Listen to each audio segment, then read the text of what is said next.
A capsized boat, thousands dead, one group that will fight the odds to survive, the worst New Year's ever? All this can only mean one thing. We're comparing the Poseidon Adventure and Poseidon on this episode of Retro vs. Remake.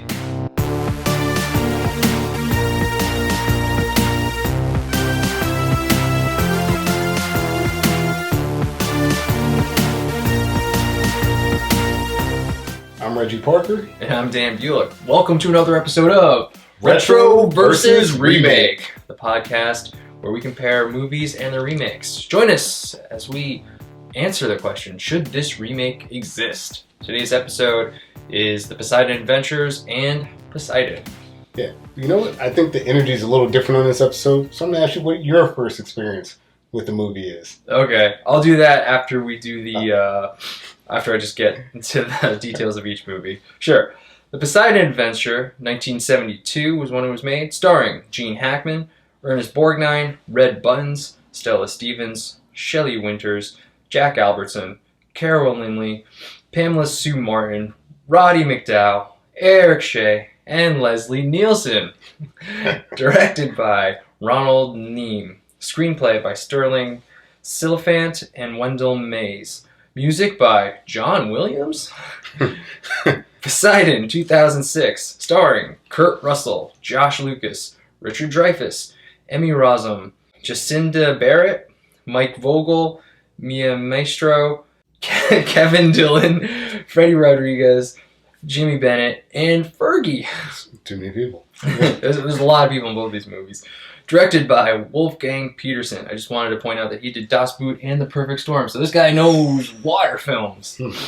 Screenplay by Mark Protosevich. Music by Klaus Badel. And he did music for K-19 Widowmaker and the first Pirates of the Caribbean movie, so he also has done his fair share of water films. Both of these films are based on Paul Galisso's novel, The Poseidon Adventure, which was written in 1969. And yes, we usually start every episode by saying, what is your first experience with both of these films? And you had asked me, so... I think for this particular one, I know typically you ask me what my experience is, but Dan, what's your experience with these films? I have no experience with either of these films. I remember when the remake came out. I remember... because Josh Lucas, he was kind of on the radar in the early 2000s. I remember he was up for Harvey Dent in The Dark Knight. So I was like, okay, I'm going to kind of track this guy's career. If he is going to be in The Dark Knight, he was not. Totally not. Aaron Eckhart instead. I had no interest in seeing the movie. I might have caught maybe a second of it on HBO, but I had never actually sat down and seen the whole thing. I knew the premise of it. I knew it was a remake. But that was pretty much it. I'm fresh for this podcast. I have a very strange obsession with these films. Oh, go on. Yeah.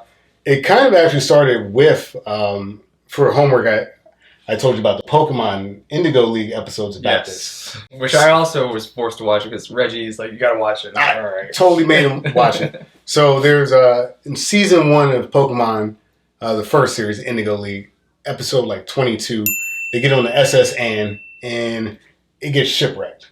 Not shipwrecked. It just gets, capsized, right? Capsized. Yeah. I think the episode is called Shipwrecked. Pokemon Shipwrecked.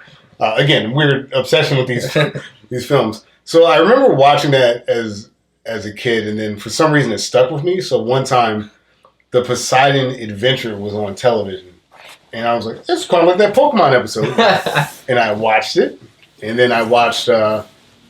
Later on, just organically, like you said, it was 2006, so I was watching a lot of films as a college kid at that time. And I watched Poseidon, and weirdly, right before my wedding, this is a crazy sentence, some of Pre's friends came into town, and before the rehearsal dinner and some other things, we were all kind of kicking around. I was like, hey, Poseidon's on Netflix, why don't we watch Poseidon? And everyone that was watching, except for Pre, had a good time. But Pre was like... Again, because of my obsession, she was like, I've seen this way too many times. I've seen Poseidon 5 times. Wow. In the Poseidon Adventure, we're pretty close.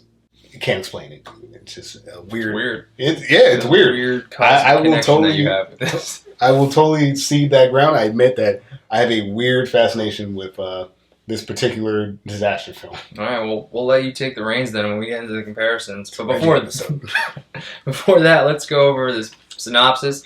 It is a very brief synopsis. This is not a very story-heavy movie, but we'll get to that. Here we go. It's New Year's Eve. The cruise ship Poseidon has lots of passengers. After midnight, a huge wave comes and flips the ship over. Most people are told to stay put. But one group of people decide to take matters into their own hands and find a way out. They go through lots of ordeals, quarrel amongst themselves, and some of them even die. But ultimately, they make their way out. The end. Man, that is a deeper synopsis than the movie might deserve. Dude, I was going to just say, like, there was a bunch of people on a boat that flipped over and some of them made it out. That was going to be my original synopsis. I dug deep for that one, yeah. Yeah. All right, everything's different. The only thing that stayed the same is the name of the boat, honestly, and that flips over. Every other detail is different about these. Sure. I thought maybe we should go into the characters to start. I don't know. It's the only thing you have to lock on because, like, the story is so straightforward. It's a boat. It's New Year's, wave, problem, and then like the only thing that's hooking you in are the characters. So that's a great place to start. All right, we might as well start with our lead characters. The two male leads in each movie. We have Reverend Scott and Mike Rogo, played by Gene Hackman and Ergus Borgnine.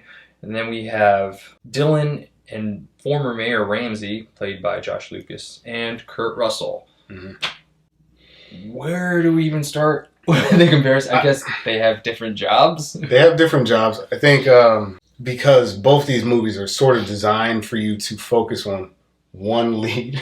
Like, I would say that in the 1972 film, Gene Hackman is by far the biggest star. Yeah.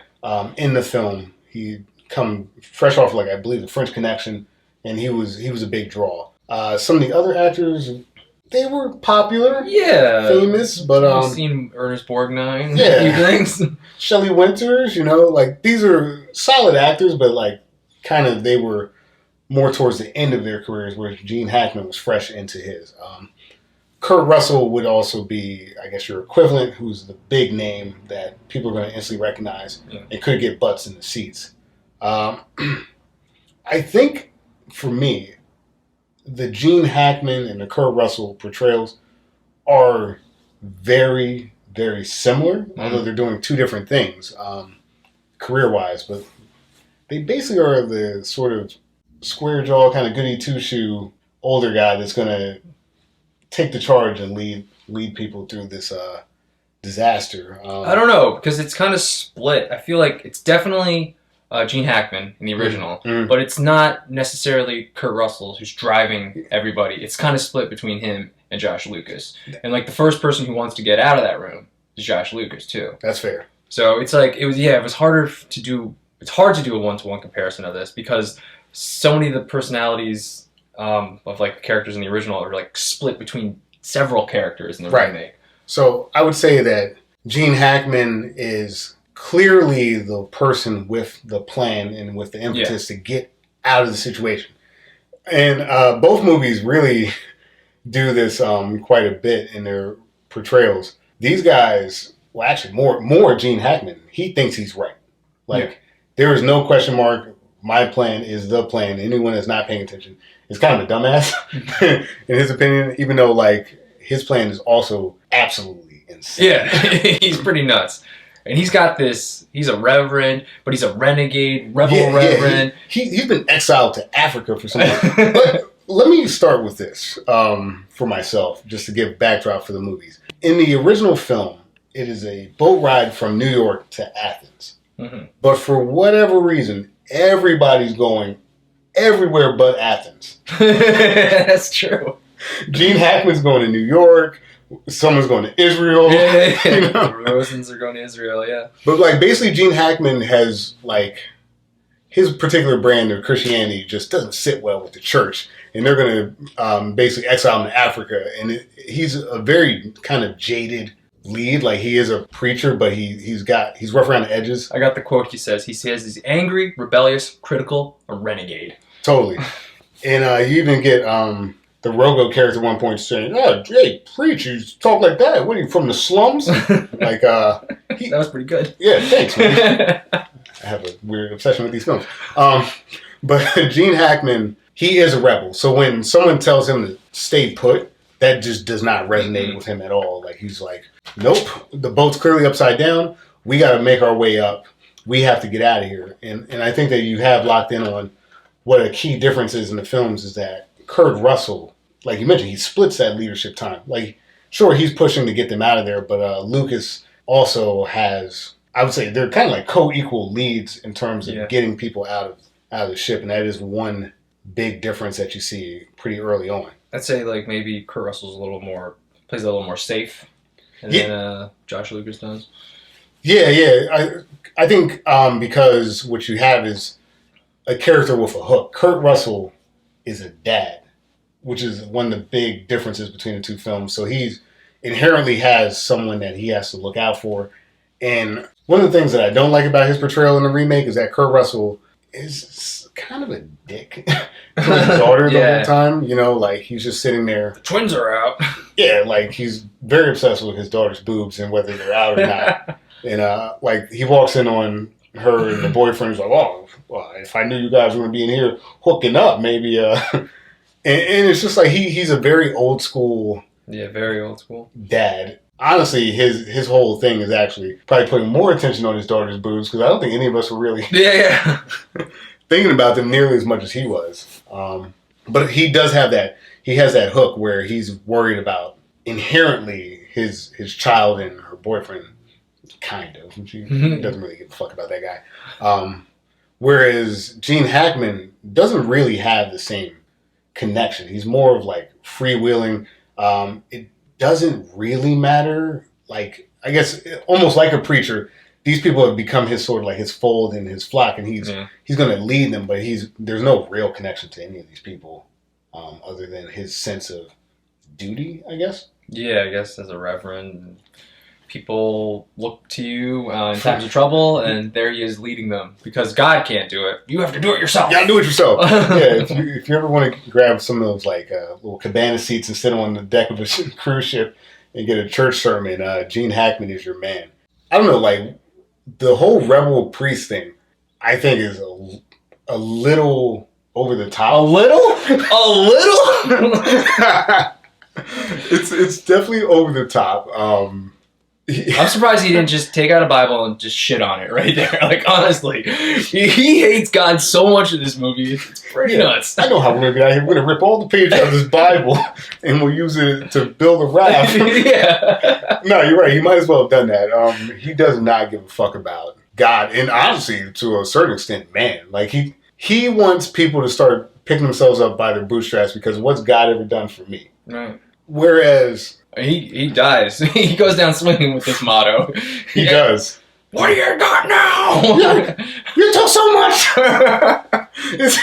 Also, we do have to talk about that because if you are talking about the original film, there is a lot of yelling. I mean, every single actor is just yelling and screaming through every single scene. We'll talk about that more as we get to some of the other characters, but he does look up to the sky, curse God. Yes, he does, which is great. Totally. Whereas Kurt Russell, I want them to commit to the whatever the hell he is. Because he's an ex-mayor. He's also a former firefighter. I thought that was just a reference to Backdraft. Like, that's what I wrote. I used to be a firefighter. Oh, Backdraft! Yeah, yes! Totally. Which, case in point, these two films are firmly rooted in the disaster movie genre. And you have a terrible situation that's causing a situation where people have to, like, step their game up to get out of this, like, basically impossible situation. You're in a cruise ship that is flipped upside down. There's no sign of help. And the human spirit, I guess, the will to survive is on display here. But, like, I just don't quite get it. You know, with Kurt Russell, was he a good mayor? Was he a shit mayor? Like, I know he kind of quit early. He's a wealthy mayor. He's super wealthy. He definitely got some of those taxpayer dollars. Lost $40,000 in one round. Yeah, he's just like, whatever. You saw my daughter's tits. I know it. I think the first movie really hits you over the head with their caricatures, and I think that you still get sort of the same thing in the remake. No one is a very deep character. Like you said, the priest really leans into being a priest. He's yelling to the heavens, whereas like the mayor thing, like one or two people mention it, and it's like you'd think he'd be a little bit more like famous. They're on a cruise ship from New York, and it seems like almost nobody recognizes. Lucky Larry noticed him. Lucky Larry. Ooh, can't wait to get to that. Oh, you can't wait to get to there. But yeah, I guess him being a mayor is no. It's very secondary. Yeah, it doesn't matter at all. He might as well have just been an ex-firefighter. Yeah, that like won the lotto, and that's why he can like gamble a lot. Or even don't even answer the question, because like both of these films you don't need to do a lot of heavy thinking while you're watching them. If we're gonna go with the split here, because I don't even think we can even dive into the lead character without sort of getting into our band of misfits. I guess the big takeaway here is that they're a split in responsibility in the remake that you don't see in the original. Gene Hackman gets to chew up a lot of scenery by himself. Kurt Russell gets to spread that out. I guess when you're talking 1-to-1, for me, I guess I prefer Gene Hackman because he's a little more defined. Again, cartoonishly, but he's a little bit more defined, and I think by having him unfettered so that he doesn't have to worry about like specifically his daughter and her very boring boyfriend, which we'll get into. I think it just gives him more freedom to just lead. Yeah, I see that. I get that. I just think it's a little heavy-handed. His whole character arc of you can't rely on God. You have to do it yourself, people. And it's just the movie. He keeps spouting that message over and over, and it's just I'm so sick of it. Has it been reinforced? wait, I got to do it myself? Yeah. I just thought it was a little heavy-handed. You know, maybe that's just the way they kind of wrote characters in the 70s, but when I was watching the original, I was like, I hope there's not a reverend who's gonna be cursing God out in like the remake. So I was happy to not see his character in the remake. So I'm gonna kind of disagree with you, Reggie. I'm gonna lean more towards the remake and the boring ex-mayor who doesn't really do much. So yeah, I could see that where like his ability to sit back in the character is actually a plus in your book. Gene Hackman is just chewing it. He's chewing it up. It was too much for me. I don't know. Chewing it up. And I guess we shouldn't really start to get to the deaths yet, but I would say that Russell does have the more satisfying arc in terms of his sacrifice for the team. I think that what he does is more consequential when it comes to the end than Gene Hackman. But I don't know. I like the straightforward renegade priest, and he's taking names and kicking ass. Kurt Russell, it's a good performance. It's just again he's splitting time, so I have to lump him in with Josh Lucas's character. Yeah, I know that's the problem with that too. That it has to be split between him and Josh Lucas. I'll give you this: Gene Hackman's definitely a more memorable character. I can quote his little things about you gotta do it yourself all day. Yeah. I can't tell you one thing Kurt Russell said, except put the twins away. I remember this Kurt Russell quote. Could you one more button, please? And I'm just sitting there like, I'm really worried about this guy's daughter's tits. Like also weirdly in the first film, and I'll put that as a knock against Gene Hackman's character. The whole like the Susan girl, like this like teen that's kind of like has a crush on him. Yeah, that part's weird. Like, that was weird. I don't really get why that's an arc. If you made him a preacher, like it's probably just better leaving that alone. But they kind of went there because I think the first film, and I'm sure we'll talk about this a little bit more. I think the first film is trying to throw on the kind of like sex more eye candy, a little bit more for you to watch and look at, which again comes back into what I find uncomfortable about the Kurt Russell portrayal in the other film, is because you have that juxtaposition. The only kind of like sex symbol, I mean, there's two really, but like one's his daughter, and it's a little weird. So I'm sticking by my guns, and I like Hackman's. I think the creepy sexual tension in the original also kind of deters me from thinking. It was just weird. It is weird, creepy sexual Because it wasn't just with that girl. It was also with Roko's wife a little bit, too. Yeah, that's He true. was getting a little handsy with her during that New Year's celebration, man. Things happen, and Roko's wife does have a little bit of it. I just want to say, like, I'm getting way ahead of ourselves, but, like, when they're getting out of that first room, I like how he's like, Susan, you have to take your dress off because you can't climb with that. Yes. He says the same thing to Roko's wife. You have to take your dress off. Yep. And then Mrs. Rose, old, fat Mrs. Rose, nope, Fine. you're good. Do whatever you want. You are 100% right, and I think that was a shameless ploy by the studio to get more butts on the screen. More butts, more legs. Lucas's character. So Dylan is kind of our Rogo equivalent. Kind of, but he's got a lot of that rebellious reverend in him. Yeah. He does a lot of shit like, well, I don't know if we should do that. Well, I'm going this way. Totally. I guess it's just, I'll put it this way, because the boyfriend is so just like a non-factor. Not, like irrelevant. Yeah. I would say that the Dylan and the Rogo are, I guess, my two kind of co-leads here. The two other people that have sort of taken charge. Your traditional strength in a film, like the male lead taking charge. Rogo definitely more. He's fighting against it. He's pushing back quite a bit. Like he really doesn't believe in the plan. No, not at all. At all. Him and Reverend Scott are button heads a lot. And I think that I actually... Probably because you want to bang his wife. Well, I'm totally trying to bang his wife. I mean, if you're going to get exiled to Africa, you might as well have some fun. Rogo is a... Cap. Yep, he's a cop. He's a cop who...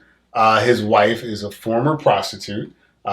She has some clients. Former clients on the boat. Potential clients. Former clients. Yeah, that's true.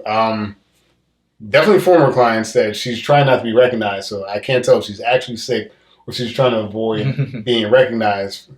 Maybe Reverend Scott was one of her clients. Very, very possible. Very possible. But like, Rogo is quite literally made of screams. Like he just yells. He yells throughout the film. He yells at his wife to put clothes on or take clothes off or come down to the captain's dinner, and he does not believe in the lead at all, whereas like the Lucas Dylan is, as you mentioned, and I actually forgot this myself, he's kind of like the one initially leading the charge. Yeah, definitely. And he gets along better with Ramsey. I don't really recall the two of them butting heads as much. No, I don't think that I can think of any sort of situation where they butt heads. They're actually kind of like bro-fiving and like, oh, good call on that flash fire thing. Or, yeah. I like that they went with sort of a younger guy who apparently is top billing over Kurt Russell. Because he was able to do more, I think. When you have a character that's like actively helping as opposed to trying to stop all of the plans, I think I generally tend to side with a guy who's a little bit more positive in the face of danger. A little bit more bland, though. Yeah, I think that conflict in the original really does make it a lot more interesting. Yeah. Because you are trying to see, like, well, who's going to take charge now? I mean, the Reverend Scott wins every time. But at least there's some drama there, and it makes it interesting to see the two of them interacting all the time, as opposed to Dylan and Ramsey, who are just like, all right, we're good, we're best friends, going the same way all the time. Your daughter's hot, don't look at her tits. Yep. And there isn't any question as to what they're going to do. Yeah. Whereas the first film, some of the action set pieces can, and I saw this in your notes, can run long. Yes. We will get to that. Oh, we will. They can run long, but at least there's sort of there's a push and pull, which makes it a little bit more dynamic. And the question marks fall back onto the Reverend. So like his pushiness and his attempt to make people follow him, there are consequences to his actions that are not there for Kurt Russell.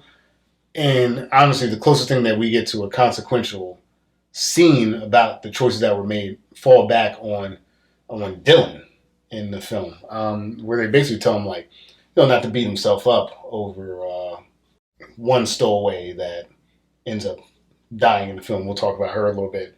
The choices that led to people dying actually fell onto Dylan in the film as opposed to the mayor. If you look at it, there's okay. Yeah, I see that. For instance, and this is very early on. This may even be too early for this because I want to save that. Let's save that. I think I know where you're going with it. All right, we'll come back to that. They've made Kurt Russell such a binary, straightforward character. They've left a lot of like the weight of the scenes to Josh Lucas, which I guess he earns his top billing in this respect. He's bearing the brunt of the decision making in the film.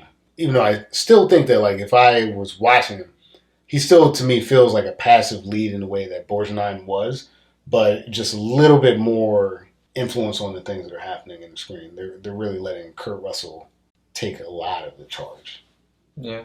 Well, I thought he was good as Dylan. I thought he was more interesting than Rogo. Like you said, Rogo is definitely like it was interesting, I guess, a little bit the push and pull between him and Reverend Scott, but like I said, Reverend Scott won every time. So it's like he wasn't really contributing at all. All he was doing was slowing them down. So ultimately, while it made maybe a little more drama and a little more interest, but it was just it didn't matter in the end because we always went Reverend Scott's way, and it's kind of pointless. And like I said, or like I'll say, it's a little long, the original, so we don't need all that drama. Sure. And I think the Dylan character was, very active, and he got a lot of shit done to get them out of there. So, props to Dylan there. No, totally. I would say that props to the Dylan character. Rogo. Again, the push-pull is interesting, but like because he's such a dissenting voice, he is slowing them down, and I guess he does get the arc at the end to sort of finish the job, but like the way the movies work, and I think that there's a strange, I don't know if you should call it ethics, but there is a strange sort of undercurrent of authority being like not what you like traditional authority being pushed against, like the people that are like the experts, the captains on the boats, or like officers on the boats, who are giving the majority of the ship direction. This ragtag group of people in both films are just like, fuck that. We're gonna do what we want, and I feel like Rogo fits more into that category of authority. Regular authority, maybe because he's a cop. Yeah. And for whatever reason in these films, regular authority is not good. Yeah. You better be a renegade if you're a person of authority like that, Reverend. Well, if you're going to get off a ship, you just do a bunch of random shit that shouldn't work. and I guess pray for the best, but stop praying because God failed us all. I just feel that, like, yes, Rogo gets an arc, but, like, I feel like most of the reason he's there is so that his prostitute wife is in the film. That's honestly the best part of Rogo is his wife. I agree. She's, like, constantly, like, in different levels of undress.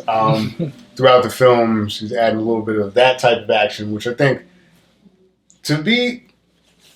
we'll come around to this, but for a disaster film, I think that is part of that's kind of part of it, and I felt like the original gets into that a little bit better. Lucas, he's consistently useful, and I can't see them getting out of the situation without him. Yeah. So I would say that he definitely gets a nod in my book because he's a necessary component as opposed to a resisting force. True. Do we want to get into Rogo's wife and the daughter and the fiance too? Let's get into some of these side characters because again, for us to even have anything to talk about, we have to look at the group as a whole, and there's not really that many of them. Yeah, not all of them are as essential, definitely. I don't know, do you anything about Rogo's wife, Linda? Linda is a former prostitute that doesn't wear a lot of clothes. She doesn't just take her whole dress off. Yeah, I mean, like, I guess the one character trait that I can ascribe to her is that she does push back against Rogo. She's actually more on the side of the Reverend because, like, the Reverend's actually trying to get things done, and Rogo's doing the thing that apparently in their relationship he always does, which is just kind of overthink or like be a worrywart. Like I don't really quite get the dynamic, but it seems that he can be a drag in the relationship. Yeah, she just yells at him. The Reverend yells at him. Everybody just yells at Rogo. Everybody yells at Rogo. But you know, Rogo arrested her all those times so he could keep her off the streets, so he could marry her. Oh, what a sweetheart! Well, and Linda's the only thing, not person, the only thing that Rogo has ever loved. So she's actually a limited character, and because she's so limited, I mean, you could kind of flex this character around. But I'm going to basically make her equivalent the stowaway. Elena. Yeah. I guess I could see that. I sort of made Elena go against Nani, but we can get into that. I mean, last thing about Rogo's wife, she doesn't really do much. She's just the eye candy. Yeah. Yeah, I would say, you know what? To your point, I would put Nani versus Elena because Rogo's wife is so inconsequential that she's more or less cut from the remake. And she's not really helpless either. I'd say Elena felt a little more helpless to me. That's very fair. Unfortunately, I think because this is a film that was made in 1972, the sole purpose of this character is to be looked at, ogled, and eventually cast aside with very little consequence. I think she was fine. Like, I liked her performance, but they didn't give her anything to do. Yeah. Other than I think the deeper into the roster we go here, we're going to find out a lot of these people are pretty pointless. That's true. So, yeah, Rogo's wife really just there to make Rogo a more compelling character. Because if you take that out of it, there is no reason to be behind Rogo at all, which is, again, why we give the nod to Lucas. So that's that character in the non-equivalent because it doesn't exist. And then, I guess on the other film, we have, instead of a wife, we have Ramsey, his daughter, Jen, we said, and then her boyfriend/fiance, Christian. Again, just kind of both there to give Russell's character a little more depth. Yeah. This is unfortunately part of some of these characters. The wife in for Rogo, and in this character, the daughter, and especially the boy. He's so worthless. He's I think barely in the film. They just needed, I think, to put a face to it, like just to give the weight of like you have to let your daughter go, and if there's no face with the fiance or boyfriend, then we would care less. Yeah, but he's so pointless in this film. You could take him out of the film. He wouldn't even have to be like her boyfriend. He could have been a guy she met on the boat, and he's like feels a certain type of way about it, you know, because like he just doesn't. He doesn't do anything. He doesn't do anything. No. He doesn't do anything. So it's like almost like the only thing that they have in common from what we're presented is that she's kind of mad at her dad, kind of doesn't like the way he acts, and he's afraid of her dad. So I got nothing for him. Well, he's the reason there's the conflict between her and her dad. Totally. I guess. I guess, but I think that conflict would have been there if she would have been wearing anything that wasn't a fucking burqa or something like that. Like it's just kind of crazy that like he's so obsessed with her sexuality, and it makes him much more unlikable of a character. Yeah. It's just like, yo, dude, if you just relax a little bit, I think we could all just enjoy the captain's dinner.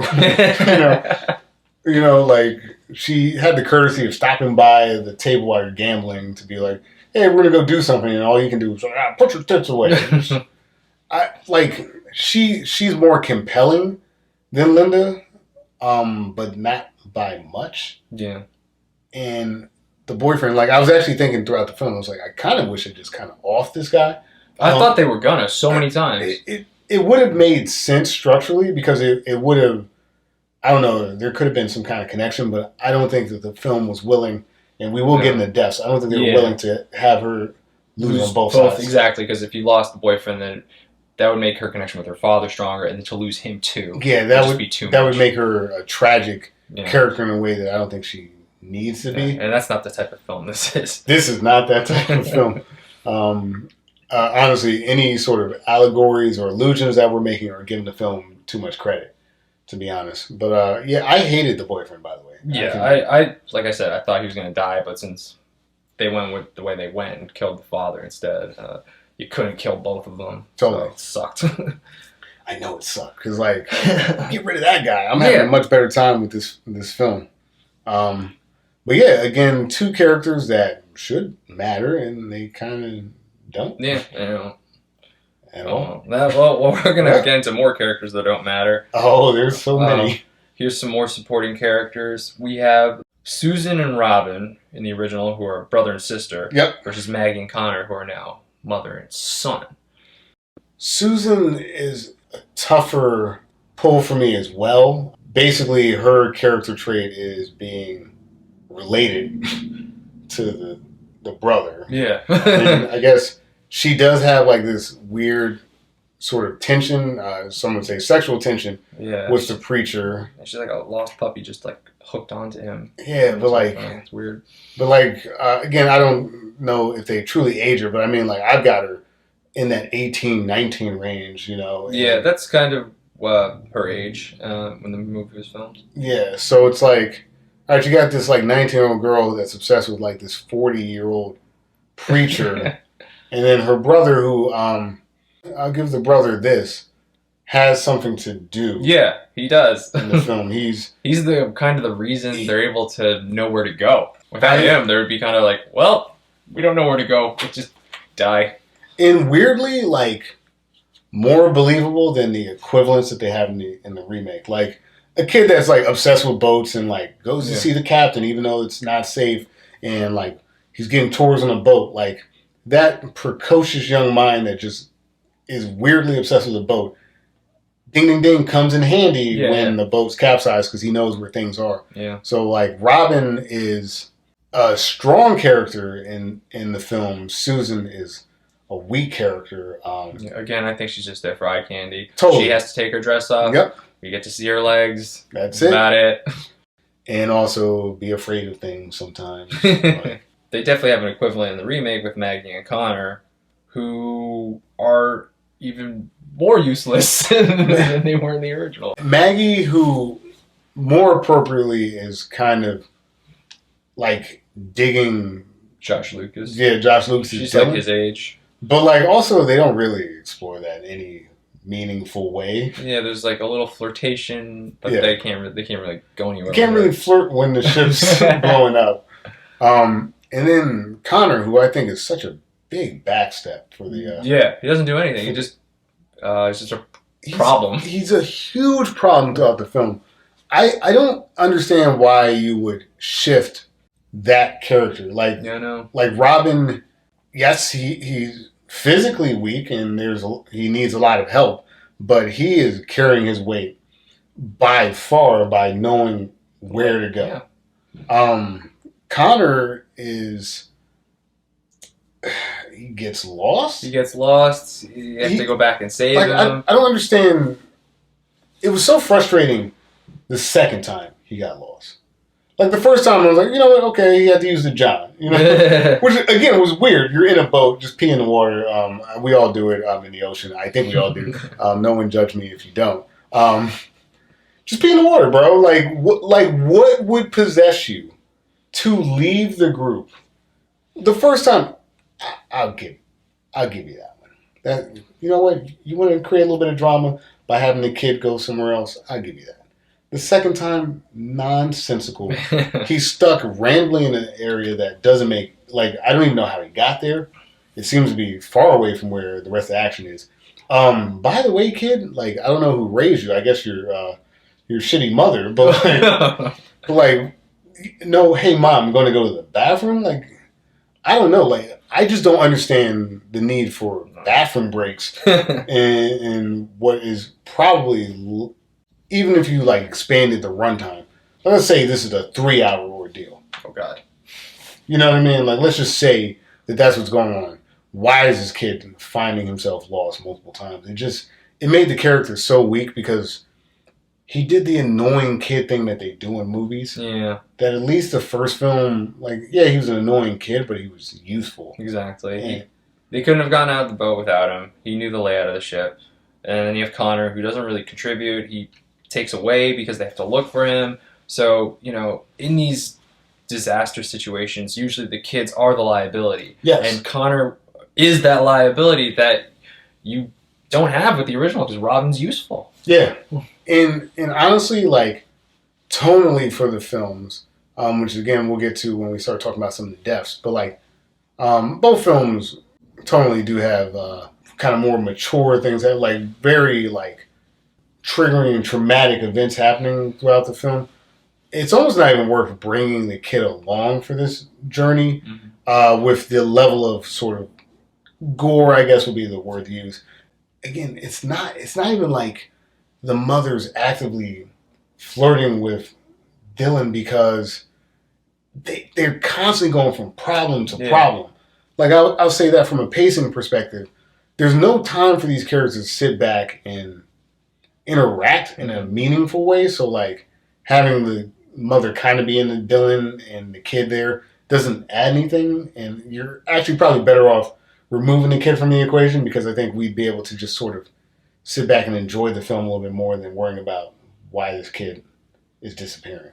Yeah, he was just there just to create drama, and she was there just to be a love interest to Dylan. But like you said, they barely even explored that. I guess I want to say there was like maybe a rewrite or two where I want to say they wanted to originally have Dylan hook up with the daughter.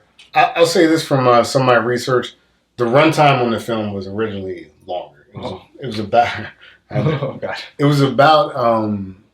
It was closer to 2 hours. Oh no! Runtime. Good cuts. Good cuts. There were cuts. There were cuts. And okay, so maybe they explored the characters more in those. Probably. I mean, honestly, that I feel like the remake runs into that feeling of not rush, but it just seems more hurried than which. Well, the ship is sinking. That's you gotta hurry. That is true. Which, like the original film, meanders from time to time, which again we will talk about. But like, whereas the remake kind of gets right into it, but it doesn't give you as much time to sit back with these characters. And I think what we're starting to see is that there's a lot of issues with the characters that we're being presented with in both films, but I would say the remake may suffer from this more. So nod to the original film for Robin and Susan. One, because Susan is inappropriately obsessed with the priest. Robin actually does something, and then the other two, I don't remember their names.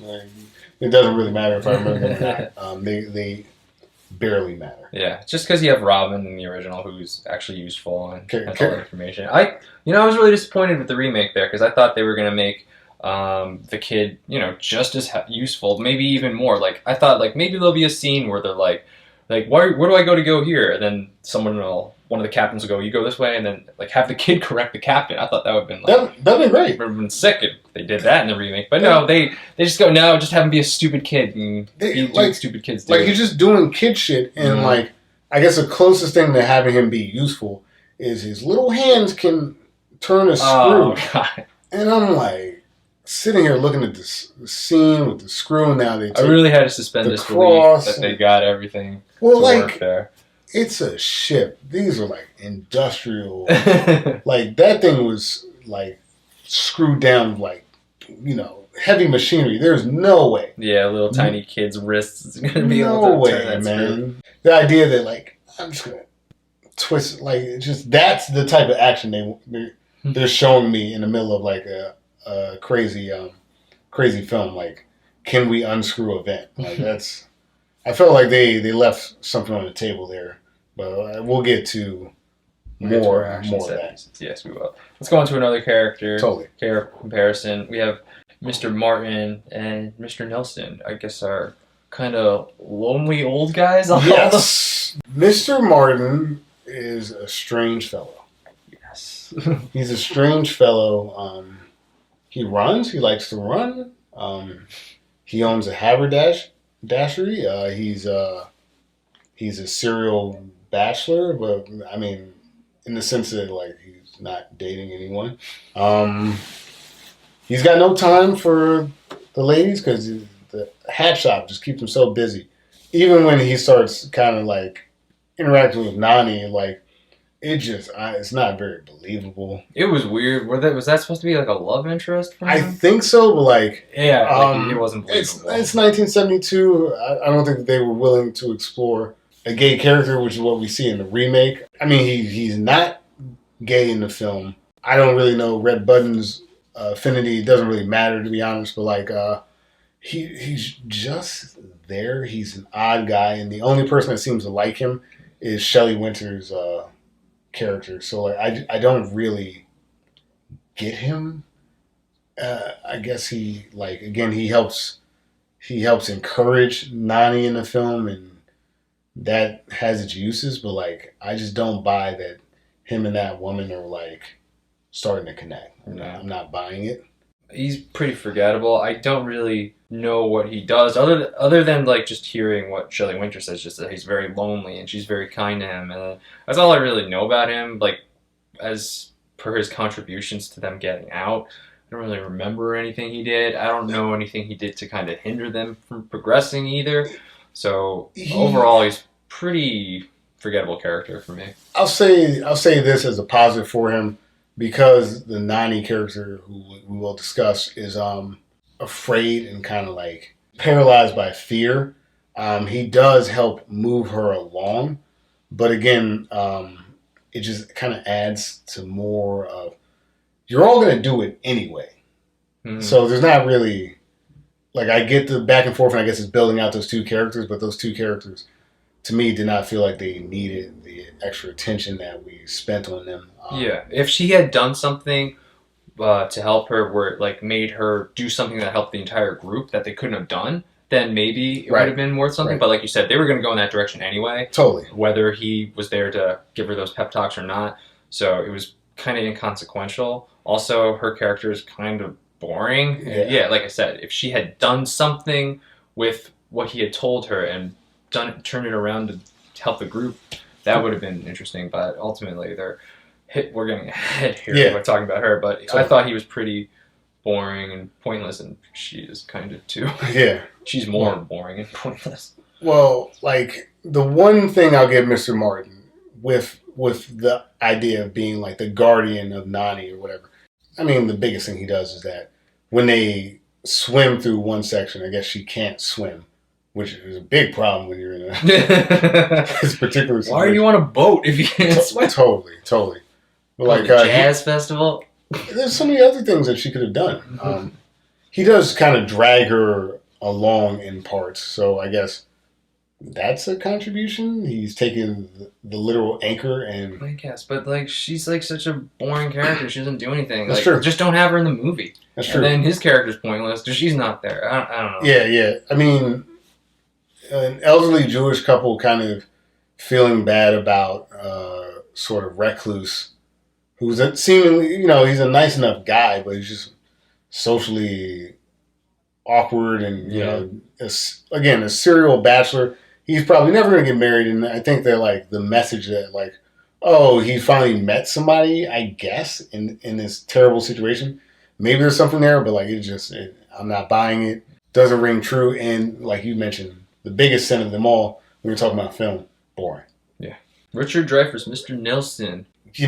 There's a seemingly important reveal, but it's really not that important that he's... architect? Well, yeah, that he's an architect. And that he's gay, like something's going on in his personal relationship, and it makes him like suicidal. That's not really fleshed out because his counterpart's not there. So like, I guess I'm just context clues and his behavior. But and also him being an architect, which is mentioned like maybe once, but also has nothing to do with a boat. I don't remember architects being like ship makers. Yeah, I don't know. He just, it's not structurally sound if it's upside down. I could have told you that, buddy. Right. I think the kid could have told you that, like in the first film, Yeah, he's kind of a boring character too. He really doesn't have anything to do except that he's responsible. Are we going to talk about that now? No. I'm just going to say that he is responsible for somebody's death. And that is it. That's all he does. And the consequences of the death, I can't wait. There's none. I can't wait. Yeah, that's another, again, big sin, that they have these big moments that he has that ultimately don't change his behavior. Yeah, he has quite an interesting background and setup, but it goes nowhere. I would say that, weirdly, as many characters that we've named already, in this remake, I would put him kind of squarely in the 3 spot, even though he's not that important either. So it's like you got Kurt Russell, You got Josh Lucas, and I would say Richard Dreyfuss being your kind of like supporting actor. Far more important than Mr. Martin is, than Red Buttons, but still very inconsequential to what's going on in the film. He never does anything that helps them progress more. He actually messes up and air blows in his face, and that pretty pathetic. I thought that was gonna I thought that was steam, and then I thought his face was gonna burn off. Yeah. I also thought if you're being honest about that, he's probably dead. Just a man at his age, a steel door that's being shot open by the engines of an industrial cruise ship.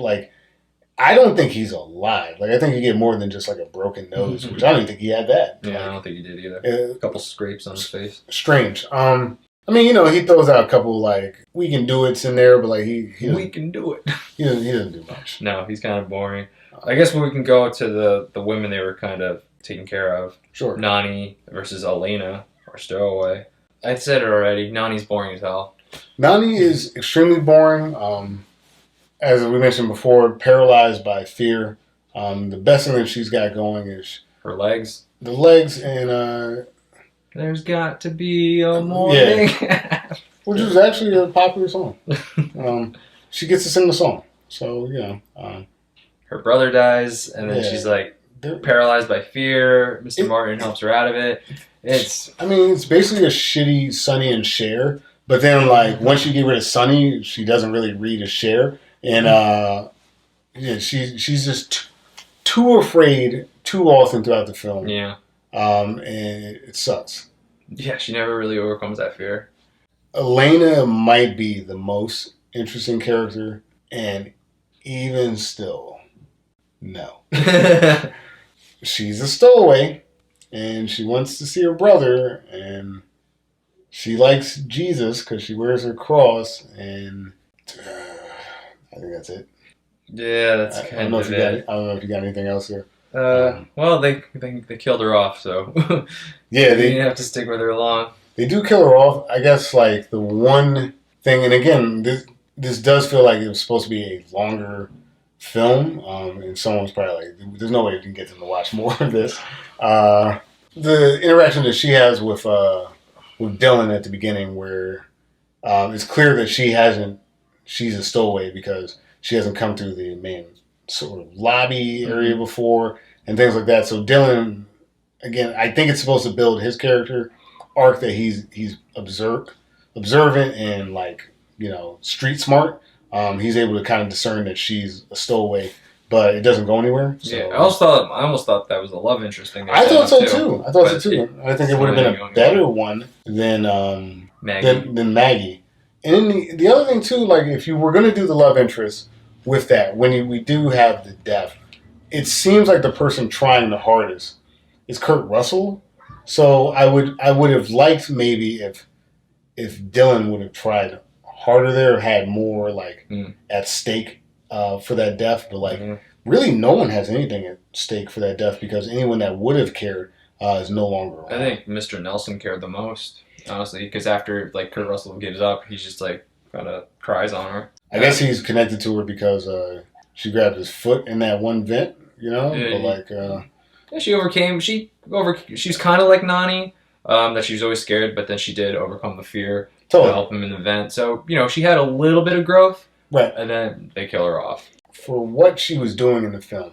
When she helped the boyfriend get from under when he was stuck under that girder, when her cross was the thing that got them out of that vent, when you have a character like that who's not just your standard run-of-the-mill character, she's a stowaway. Maybe she's got some skills that we could work on, and that just never happens. I just felt like that character out of all of them was the biggest sin in terms of there was believability that she was able to do something, and they just kind of let the guys take over. Yeah, there's a lot of potential with what she could have done, and she could have maybe even been the one taken all the way to the end, but they just kind of killed her off. Yeah, I think, like you said, Kurt Russell plays it safe. I think the movie plays it safe with their portrayal. They don't branch out very much, which is why I think the synopsis was so similar.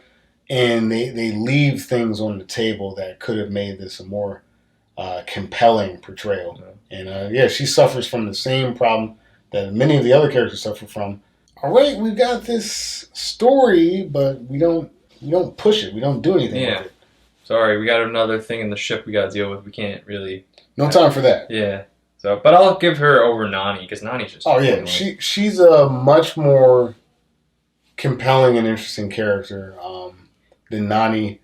I think that it's good that she's in the film. My biggest complaint is that they don't let her do more. I guess we could quickly go over the people that work there. We kind of skipped over. We have Akers and Valentine, our two boat employees. They're the same thing. Yeah. They're the same thing. They're both kind of there. They both kind of die right away. Yeah, they're in the movie so shortly that who cares? All right, we don't have to. I'll give them this.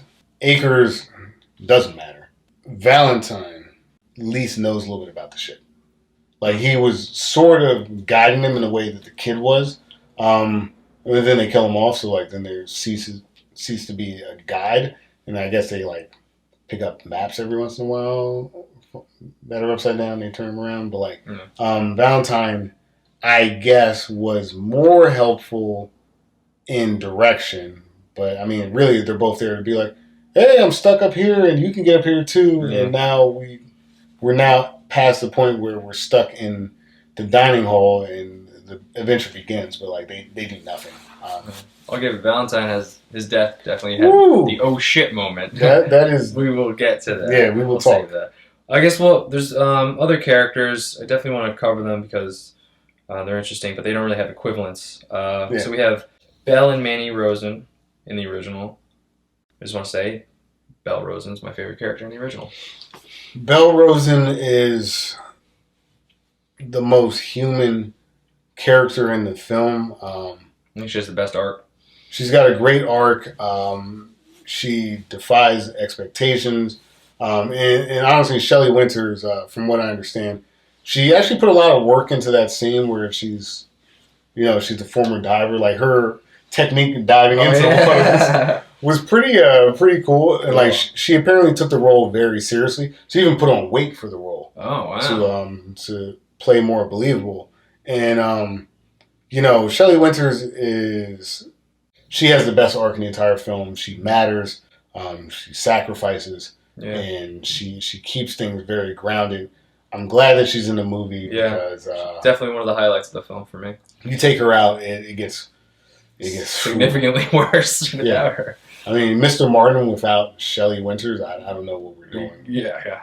There, and a retro versus remake alumni. Yeah. Welcome back, Grandpa Joe as Mr. Joe. Rosen. I was surprised. I didn't know he was in anything else. I thought he was just the Grandpa Joe from Willy Wonka. Yeah, Grandpa Joe. Yeah, Grandpa Joe in it. Grandpa Joe in it. Yeah, he's not really that important. His wife's Mrs. Rosen. Enough said. If you're married to a woman like that, you're good in my book, sir. Totally. He does get the ability to take a loss in the film, and I think he's the best at it out of everyone that loses something in the film.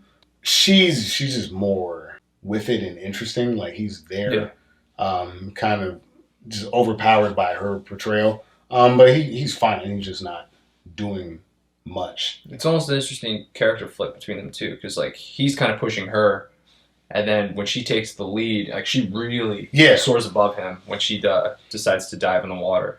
And it's an interesting dynamic in that relationship. And man, she was such a good character. Yeah, I think you're right, because like, early on, they kind of shit on her the whole time. Like, for being old and fat. They're picking her up with like hoses. Yeah, it's like I can pick up a 600-pound whatever fish out of, and I didn't mean to call you fat. Yeah, this point and then like, thankfully somebody in the film said, you know what? I know you guys have been counting me out, but I used to be a motherfucking swimmer. Yeah. And dive. The heart attack is a little hokey. It was stupid. I didn't like how she died. I didn't like that she died at all. I mean, I'll accept that she died, but having a heart attack right after it was pretty stupid. But just having that character arc, like, after the boat capsizes, she's telling Manny, she's like, you're going to have to go into Israel because I'm not going to make it. And she's like saying goodbye. She's like, this is it. This is the end for me. Yeah. He's like, are you kidding me? No. we're going. And then just to see where her character goes, how she ends up, man, it's just like, that's how you do a character, That's man. totally. Holy shit. I mean, like, and that is... I almost started crying, too, during that scene when she's like, you're going to go without me. You have to go to Israel. I can't do it. I was like, oh my God, it's so fucking heartbreaking. Totally. I think that, like, there were chances early on where she could quit, and they didn't let her. Like you said, Manny didn't let her quit. And then her moment came, and she rose above it. And it's just one of those things where, like, any film that we watch, if you're going to be this type of character, which is quite truly an auxiliary supporting character, way to use your screen time. I mean, like, she is, in fact, probably one of the more compelling... That's one of the more compelling scenes in the film. And, I mean, when the call comes, she nailed it. Yeah. I feel like that's kind of the missed opportunity with the Elena character. Right. We had this character who was kind of scared. She was getting pushed. And then we felt like there was that thing that she could have done, but she was just never given that opportunity. Yeah, it's like handing somebody your necklace isn't... Yeah. That's not it. No. That's not it. That's not it. That's not the equivalent of, like, I'm diving in and I'm going to go, she saved the fucking day. She saved the, I'm going to do it myself guy. The guy gets stuck under a fucking door and she's like... I'm surprised he didn't push her off and go, I'm going to do it myself. Yeah, I know. No, a great character. I'm glad that she's in there. Yeah. Like you mentioned, there's not really an equivalent. No, not at all. Not at all in the remake. Totally. Are you kidding me? Again, from some of the research I did on the film, she took that role very seriously. That's good. No, very seriously. My favorite character in the film. Good job, Shelley Winters. Totally. Awesome. Then we have another character in the... Okay, well, let's finish off the original first. So we have our captain, Leslie Nielsen, and then he's talking to a sort of a mustache-twirling, mysterious guy, Lenarkos? Over his shoulder, who's telling him, faster. Let's go faster. We're already 3 days behind schedule. I love Leslie Nielsen, but pretty pointless characters, especially the guy telling him to go fast. Yeah, I mean, Leslie Nielsen, I like that he plays it very serious and he sticks with his guns more or less until he's kind of like about to be relieved of duty, and he's like, you know what, this is on you, but I'll do it, but I don't want to. The Lynn Carl's guy, first of all, why the hell is he there? But then also, like, I will give the movie this. As pointless as those characters are, there is a point to the disaster. Like, somebody caused this, and, that's better than it just happened. I don't know. Did he really cause it, though? I feel like, because there was a seaquake, we're kind of getting ahead of ourselves. That's true. I feel like they would have hit the seaquake, tsunami, no matter what. I think so, but I think technically they're taking on more in the ballast and stuff like that. There's different things that maybe the seaquake still just takes them out anyway, but I feel like they're being put closer to that danger by the arrogance of this one guy, or really greed of this one guy. And you're right, is it what takes over the top? Maybe not. And so you could read it as that would have happened anyway. I gave it the benefit of the doubt. I imagine they were there for the reason of somebody's responsible. Kind of reminded me of Titanic. It did. That one guy was told, we got to get there faster. Yeah. So. And I mean, I don't know, man. It's there's 3 more days on this cruise ship, which doesn't really make sense. No, it doesn't. Because, the whole thing is that this is the last voyage of the Poseidon. So, what? You're the investors, the owner? What? Why does it matter that we get there earlier? You're right. It's a type of mustache twirling that doesn't really make sense or pay off. But I guess if you're going to blame somebody, because I think sometimes audiences need the bad guy, that would be it. I guess our bad guy in the remake is Lucky Louie? Lucky Larry. Larry? Okay, Lucky Larry. I mean, what can you say about Lucky Larry? You didn't get that way by not being lucky. They don't call me Lucky for nothing. Oh my God. Kevin Dillon's playing characters. Johnny's drama. I guess it's good that you took him out early enough, but he's so unlikable. Yeah. But he's also simultaneously more interesting than most of them. That's true. It's like that's true. It's like by being a dick, he brings something that nobody else brings. And again, like pointing to this probably being a longer film. When guys are like, "Oh, take it easy on that," when he's drinking out of the flask, like, yeah, so why? Like, to be honest, like I'm kind of with this guy, like. Like I'm drunk. The ship's upside down. The mayor sucks. Guess you didn't cut the mustard. You know, like you didn't have it, bro. And he's like ripping shots. He's like, you know what, man? If the ship was already upside down, the likelihood clearly of survival is non-existent outside of this very miraculous journey. You know what, man? Take another swig and go out swinging, dude. Like, why not? Probably weirdly wants to bang that guy's daughter and probably could be a nicer guy, but like I do understand his demeanor. Also, from a movie standpoint, he's probably too unlikable for you to have like saddling your characters. He's the dick of the group, and then he totally has a target on his back like the whole time, and you knew his death was coming when it was coming. It was just. Yeah. I feel like you could have done something interesting with him. Like, we talked about how just Mrs. Rosen, what an arc. I mean, you give him an arc. You make him the dick, right? Right. And then you just maybe give him this moment where he kind of redeems himself. I feel like you could have went there, but instead you just, no, he's just a dick. Don't worry, he's going to die anyway. It's like... To your point, I feel like they just phoned it in. It's like, you got him there. You didn't go anywhere with it, man. Like, if you're going to introduce a character, again, make it matter. Especially a guy like that who... I will argue has more scenes than some of the people that are throughout the entire film. They're more memorable scenes, totally. For sure. Totally. I mean, he was at least creating some drama there. We were talking about how our two male leads, Dylan and Ramsey, didn't have any back and forth. Because you don't have the Mike Rogo to push against this guy. He was there to create a little bit of that drama, and I think it was a wasted opportunity. Totally, I think.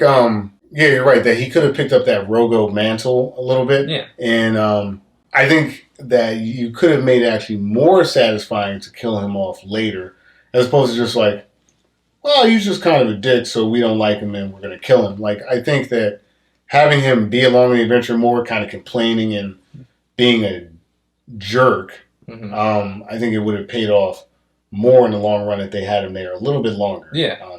Because, again, out of everybody in the film, he's probably, like you said, from an acting perspective, one of the more interesting and memorable characters, even if it's for the wrong reasons. Yeah. All right, that about rounds out all the characters. Whew, there's so many. I know, there's a lot. Is there anything else you want to say, or should we just jump right into these action set pieces? No, I'll say this. I think I like the characters in the first film more, and I think that is still true, especially like you mentioned, Shelley Winters. It gets very, very tight outside of that. I know. Gene Hackman occurred like a push. I just think that, like, at least the first film, they may not be consequential characters, but they're fleshed out, again, in a caricature type of way. But they're fleshed out in a way that this other film, I don't really know a lot about anybody. Yeah. Like, there's no... I guess Elena needs to see her brother or something like that, but, like, there's not, like, the kid in Israel. There's not, like, the serial bachelor. Like, the characters are more fleshed out in their very monolithic portrayal of what they are. Like, it's old guy, fat lady, bachelor, priest. Like, at least it's straightforward and you know what you're getting into. I'm going to go ahead and give it to the original, too. Mrs. Rosen just... helps. Great character. They took a step back with Connor, too. Totally. Robin was a much stronger character there, too. That Mrs. Rosen arc, you don't have anything like that in the remake. And it was such a good story. And sorry, remake. I mean, there's a lot of characters I don't like in the original, but there's also characters I don't really care about in the remake. But I definitely care about Mrs. Rosen's story the most, and she's in the original. So I'm going to go that way. Yeah, I think that's a fair assessment. Just a little bit more to care about in the original. Definitely. Just a little bit more. And it's enough. All right, let's get into the action, because that's what this movie is about. That's the star of the film. Yeah.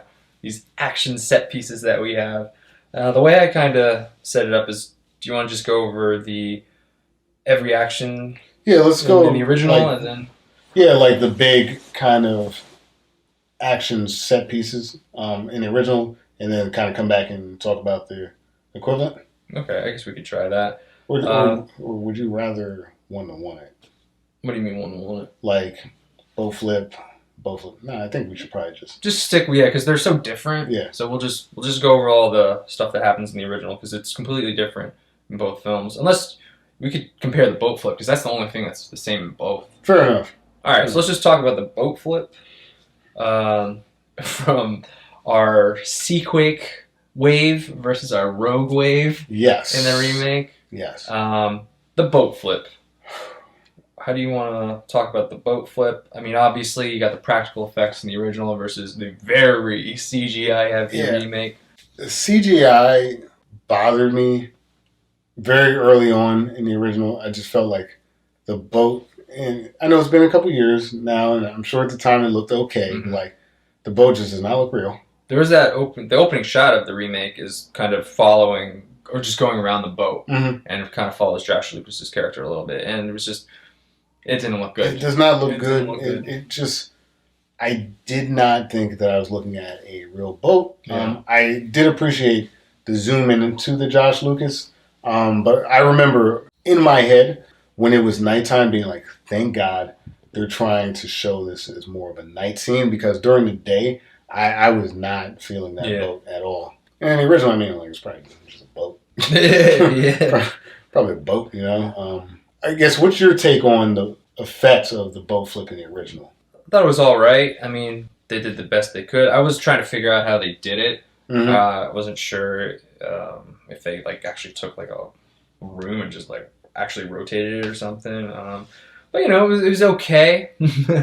I wasn't really blown away by it. So you're talking more about like the actual effect of the flip indoors, like okay, because like the remake tries to portray some of the outdoor stuff more, but like I think they actually do a better job of. I shouldn't be whispering because we're doing a podcast. I think that the practical effect, and I think you're right, it's like maybe a soundstage or something like that they're rotating. It just felt realer. Yeah, well, we're like you had talked about it. They're using a lot of computer graphics in that remake, and 2006, not as good. So you can definitely tell what was fake and what wasn't, and then there was just something about seeing real people like just flying across the room. Yeah. As opposed to, that's clearly fake. That's computer animated over there. And we'll discuss this more in sort of like a recap element of this. But like, people were taking some real like stunts in that. Like they had to make people slide down this set, and that portion of it was real. Like people were, actually being slid across the set, and I don't know. I think where the original shines is in these practical effects and CGI. I guess you can do more, but I like seeing. Yeah, I don't feel the weight. I think there was a guy that got like electrocuted in the remake. I mean, after a big drop, and it's just you could just see how fake it looked, and the impact of it wasn't really there for me.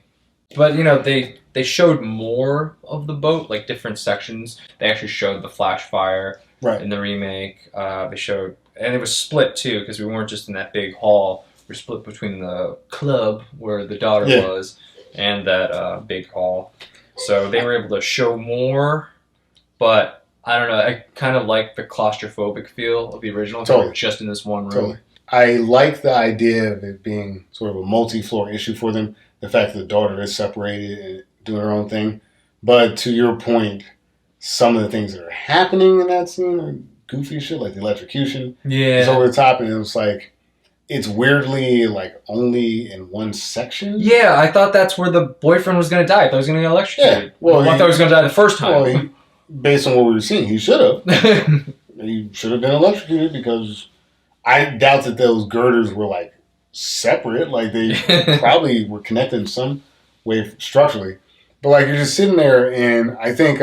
less can be more to your point, that making it more claustrophobic, making you see kind of all these people in one spot. Yeah.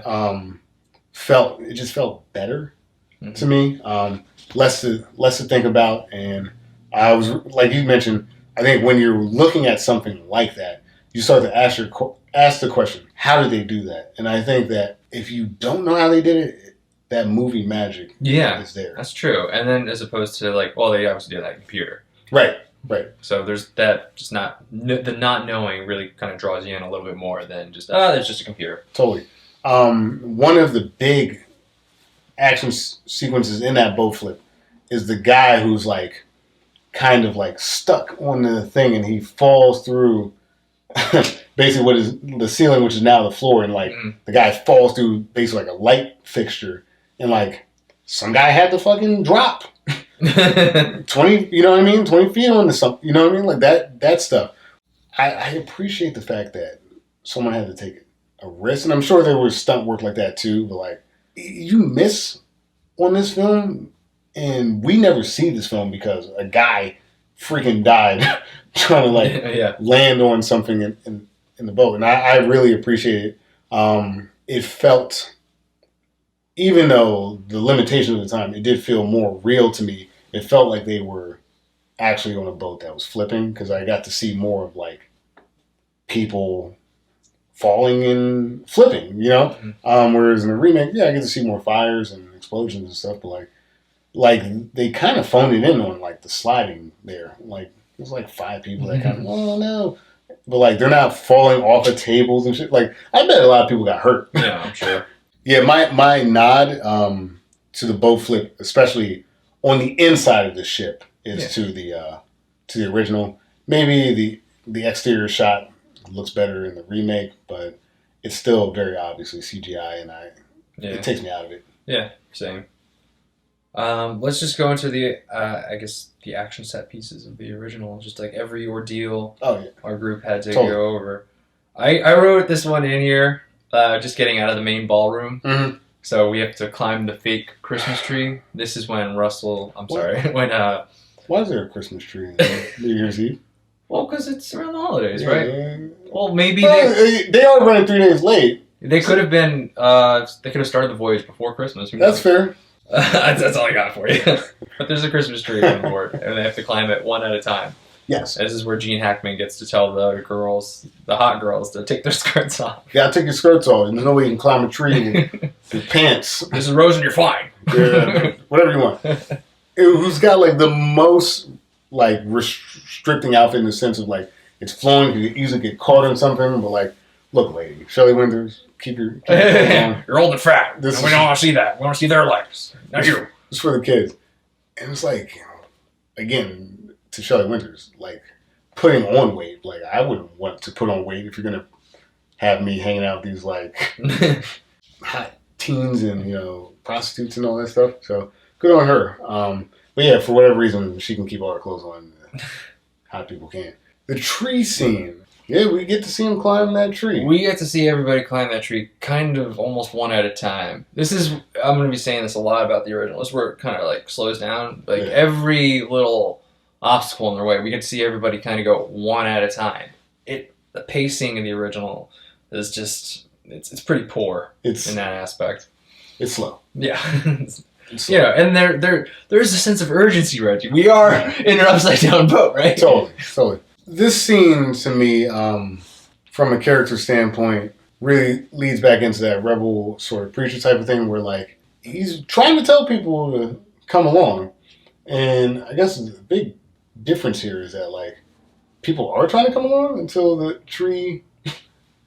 Well, no, most people wanted to stay because that one guy was like, no, we all stay here. And then the water starts coming, and then everybody starts climb up the tree. Everyone starts. And then, with the lamest kind of like, Gene Hackman, like, I'm trying to hold the tree, I'm trying, and then the tree just topples over. They all die. It's funny, too, because it's like, okay, they can't get up there because they need the tree. The tree got toppled over.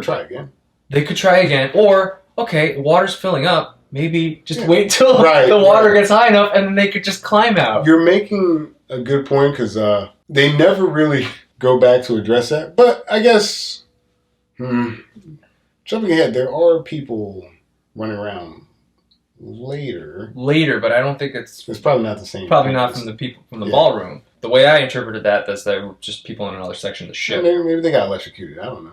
I don't know. I just thought it was pretty dumb in the original that like there's only this Christmas tree was the only way out, and then once it falls over, he just gave up and like, oh, I guess you're all dead. Yeah. There's no way. It's not like the water's gonna raise you up and you could just climb out of here. Well, no one's buoyant. You know? I guess everybody had like what do you call those cement shoes on? Yeah. So it was pretty lame. Yeah. I definitely like what the remake did, where they're like, okay, well, they didn't die right away, everybody that stayed in the ballroom, and then they said, we're going to seal the doors behind you, okay? That way we keep it airtight in here. Yep. So it's like, okay, that was much more believable to me than like, this Christmas tree fell over, now we're all dead, even though the water's only up to our knees. Yeah. It's so stupid in the original. That's very true that the stakes as presented are not there. No, they're barely there in the original. they're not there. And if you take like longer than a second to think about it, you'd be like, wait, why couldn't they just do this? And I think you also bring up a good point that although it's not believable, the movie does sort of go out of its way to kill off most of the characters right there. So like we're really limited to our group. I guess, but I mean, you didn't have to kill them off right away. No, I like what the remake did. It was just like, all right, we'll wait a little bit, and then you can see Fergie die. Yeah, well, she gives that guy a hug. The guy that's in all the movies. Yeah, man, Fergie, huh? I guess that's a character we didn't talk about. No, skip it. Fergie's in the movie if you want to like Fergie. She sings all right. She dies. Yeah, she doesn't do anything. Yeah, it is what it is. Like it's either a hose taking you up or it's a Christmas tree. The Christmas tree is a little hokey, and you're right that like they barely try to help people, and then everyone's just like, oh, I guess we're dead. Quit. Can't swim up there. Yeah, you had mentioned hose. That's actually the next set piece where we have to climb up these upside down stairs using a fire hose. Mm-hmm. Now, I had mentioned if you think about it for longer than a second, you start questioning. Sure. So Gene Hackman was able to get there without the hose. Why can't anybody else do it without the hose? Reasons. Well, one lady is like 600 pounds. Well, okay, I'll take the elderly, maybe the little boy can't do it, but like every other person there is pretty able-bodied. Gene Hackman's is, past middle-age reverend. Why is he the only one that's like, I can climb it because God won't do it. I'm gonna climb these stairs. Now I sound like fucking Richard Dixon doing my Gene Hackman. That's a mystery. I think that's where a lot of issues you're going to have with set pieces comes in the film that they present these problems that aren't the actual problems. So like, to your point, yes, the Christmas tree fell, but the room is filling with water in a way that like is manageable. Yeah, that those people aren't dead right away. You just kind of gave up on them and moved on. Case in point, like when they helped the kid, like Connors or whatever his name is in the first, he's stuck and they like lift him up. There's like drapes and things on the side of the building. Like people wouldn't just like die. They give it a shot, first.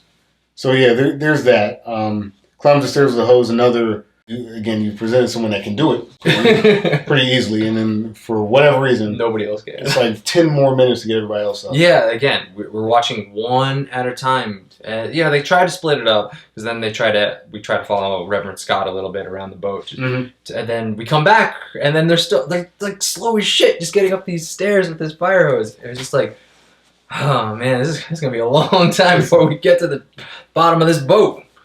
Long time. And then I don't know if you have anything else to say. We can go on to the next one. Nah, we'll move on because they just go up the stairs. Yeah, they went upstairs, and we spent 10 minutes watching them go upstairs. It's one of those things where like you didn't need to spend the time. Like just the stairs and they're up. Like even if you showed like just Miss Rosen, which is a little disrespectful, but like if you just showed like, well, we gotta like wheel this lady up. I think that type of cut is something that this movie, I don't even think ever considered, but would have helped with the flow of the film because it runs fairly long. It drags a lot. Okay. And then our next set piece, climbing up the shaft. This is where we have the death Acres. Yeah, right. You're fucking falling asleep just talking about these action sequences. Oh, Acres. Acres dies. Yeah, Acres dies. Like we said, he wasn't really that important. He wasn't really pulling his weight. I feel kind of bad though, because Acres starts the scene. He's just upstairs, like, Acres, what's going on up there? Oh, I'm in this area. You think we can get up there? Yeah, I think you can. All right, man. Good conversation. Thanks, dude. All right, so you hold this tree, and we'll climb up. And then, almost 2 scenes later, he just dies climbing the elevator shaft. Yeah, and then we had, what's his name? Rogo went in the water to get him. Couldn't get him. Yeah. So Rogo was kind of pointless there, too. Yeah. Well, the Acres drop, I'll give him this. This is not just kind of gloss past it. That is actually a pretty impressive stunt. Like, the drop was another good practical effect. Too bad it's a character that nobody really cared about, because he was just introduced 10 seconds ago, and actually 10 minutes because of how much time we climbed the stairs. So, but no, cool effect. Like you said, Rosen or Rogo can't help him, but not much to it. They climb a shaft, one guy falls. Yeah, I guess in that we had some good action in that sequence though, because nice butt shot of Mrs. Rogo there. That's true. It's true. And she needs just a little bit of help getting up there. Yeah. All right. There's always positives. The next action sequence is the swim to the engine room. This is where Reverend Scott ties a rope around himself, swims. Wall fell down on him. And this is where Mrs. Rosen gets to shine. That dive was incredible. This is probably my favorite action sequence. Surprise, surprise. It revolves around my favorite character. Pretty good overall. A little cheesy with the Mr. Scott, like, oh no, the wall fell on me, and there's no way I could just get out of here myself. That effect really, I wasn't buying that effect that much. No. But I guess at the end of the day, it wasn't about that. It was about Mrs. Rosen just having this amazing moment. Yeah. And because, we talk about, like, practical effects and everything, but since her character, like, had this arc, and there's such weight in what her decisions and her actions, that it doesn't matter if it, like, looks amazing. It's just because of what it means to do that action. So, because there was weight in it, it's my favorite action sequence. And I think what comes back into play here that the remake fails on is that you've taken an action sequence and while simultaneously building a character story. I now know that Miss Rosen used to be a champion swimmer. Mm-hmm. And, like, the way she dives in the water, again, it's a small acting choice, but, like, it's incredible. Like, she just does a crazy dive in. Flawless entrance, even for the weight that she's carrying. And, like, when I went back and looked at it later on, it was like she literally, like, found a scuba instructor. She, like, did the work, and it paid off, and it made this very memorable scene for both of us. And again, like, weirdly enough, the 1972 film allows, like, a woman to do something. Yeah. And the 2006 film doesn't. No, yeah. There's no strong female characters in the remake. No. That's so weird. It's so strange considering that, like, it came out 44 years later. Well, 34 years later. I find it strange that they dropped the ball so hard because, like, again, there was a lot of choices they could have had to, like, go after him. And, like, the whole plan hinged on this working. And she goes in, frees him, gets the other side, has a funny little quip, and then, yeah, really. Which was weak. But, like, the heart attack was not good. Yeah. And then it was pretty good after that. It's like, well, what do I tell Mr. Rosen? She's like, just tell him to get there. And so there was some pretty intense moments for everybody totally. Around that action sequence. Yeah, she hands the necklace. He's supposed to take it to the grandson. It's a beautiful scene. For what would otherwise have been a pretty boring swimming from point A to point B scene. Because, like, the one problem with the scene is that we then do have to sit through everyone else getting there. And it's just like, all right. And it does allow Grandpa Joe to have his moment, of grief. Strong scene that you don't quite get the equivalent. It's kind of like swapped around, really, in the remake. A little bit. Yeah. We'll get to that when we get to the remake. Mm-hmm. Let's talk about the last action sequence, I guess. The getting the engine room door open. This is where we have the steam door. It's like there's this valve for it, and then Mr. Scott, this is his big moment. Oh, why are you doing this? Oh. Yeah. So he just Isn't jumps. That enough? How many more do you need? It's like, I don't know, man. There's like 4 guys. Like there was like 2,000 people there. Like I guess like maybe 2 more. So he has to jump to this valve, but it's there's a steam pipe blowing hot steam on it, which okay, we'll get to it. So he jumps and he's able to open the valve. But he just kind of like, oh fuck, there's nowhere for me to go. I guess I'll just go in the fire water. Yeah, like he's made the jump, which is great, I guess, but the steam doesn't seem to have any effect on him, though. I don't even understand what the steam. I thought it was just gonna be like burning his skin. I was like, holy shit! But it just maybe made him sweat a little bit. Yeah, I guess so. You get that movie sweat. It had no consequence that the steam valve was on there, and he just kind of like dangles, like, well, I'm fucked. Yeah, He kind of just dies. Just dies. Totally. I guess you also kill off Mrs. Rogo in that scene. Oh yeah, she died too. Dies more horrifically in the fire water. Yes, much more horrific because there was an explosion, knocks her off, and she goes right down, and to Mr. Rogo's dismay, holy shit, my wife. You say, look what you've done. It's the only thing I ever loved, and it's just like, all right, like get a dog. I don't know. Yeah, I guess arrest more ladies of the night. It's just so weird, but like sequences that are cheesy and goofy, like she just falls for like barely any reason. Yeah, that was so weird. That was so unexpected. I don't know what the decision was to kill her there. I don't get that either. You didn't need to kill her there. We were almost there. Yeah, like right there. And then like we're killing Mr. Scott anyway, so it's like, I don't know. Totally, yeah. You would think that you would stop there in the film, but I guess I don't know. What's one more, huh? What's one more? With the Scott thing too, he just kind of gives up the ghost. He's just like, tried. Yeah, he's like, I opened the valve. I don't know what else to do. I guess I'll just die. Yeah. It was weird. It was weird. I don't know how else to describe it.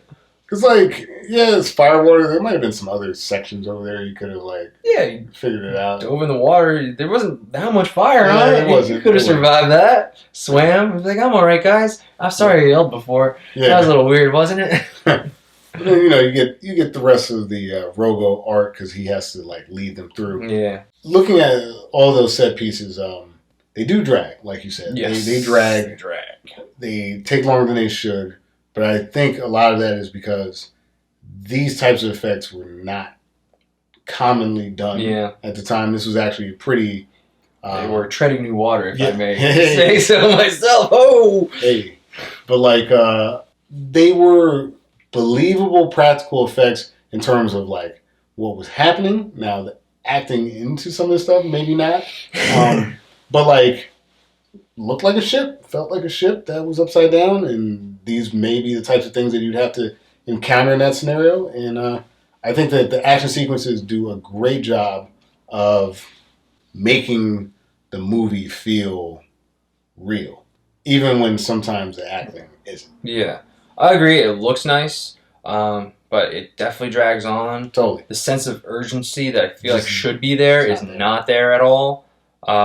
So while it looks good, it wasn't the execution and just having everybody do it. Just, I don't know.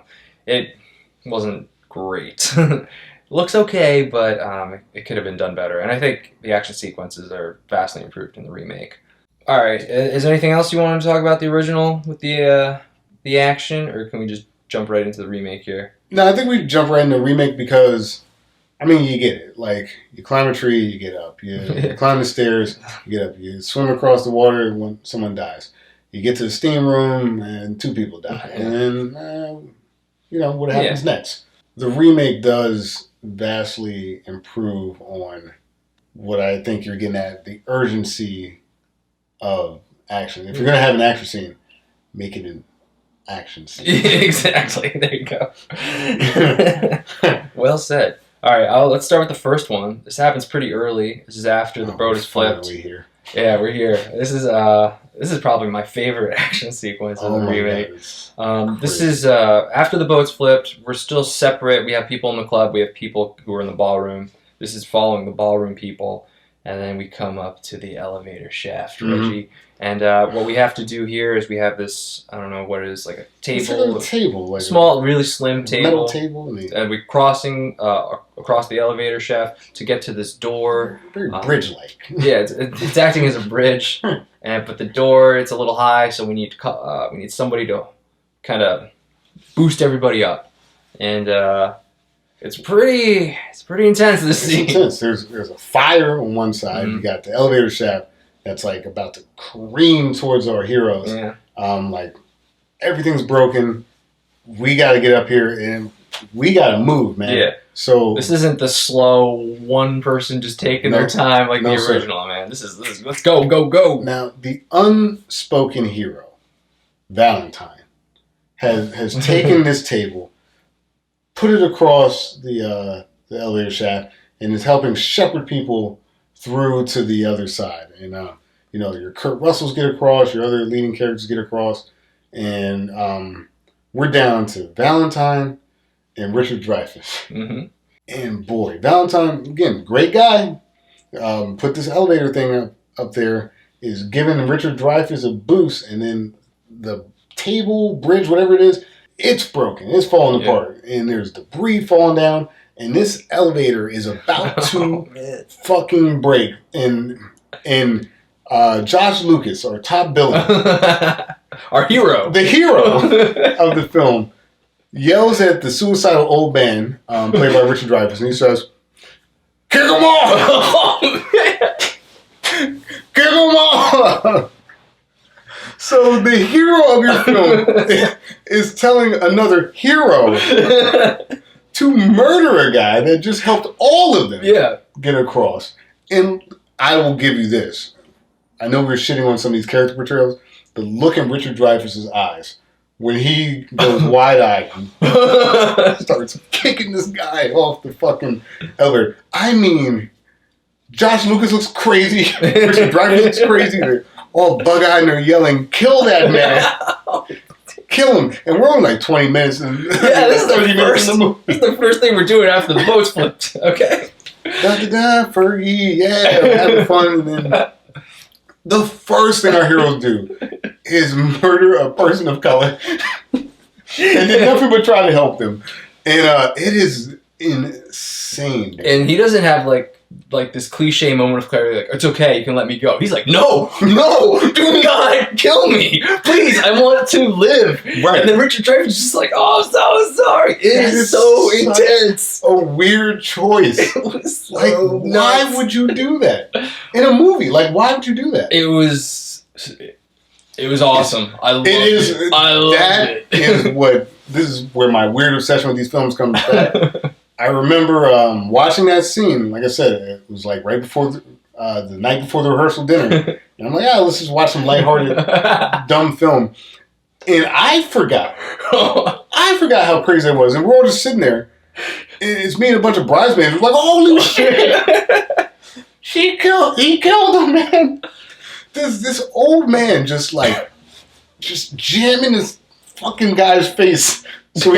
And then he Mortal Kombat style. Yeah, he does. You see his body go down. He doesn't just splat on the bottom. He gets impaled. No. They don't give you the subtlety of you know what? It's an ambiguous death. He goes into the darkness and then the elevator shaft behind him. No.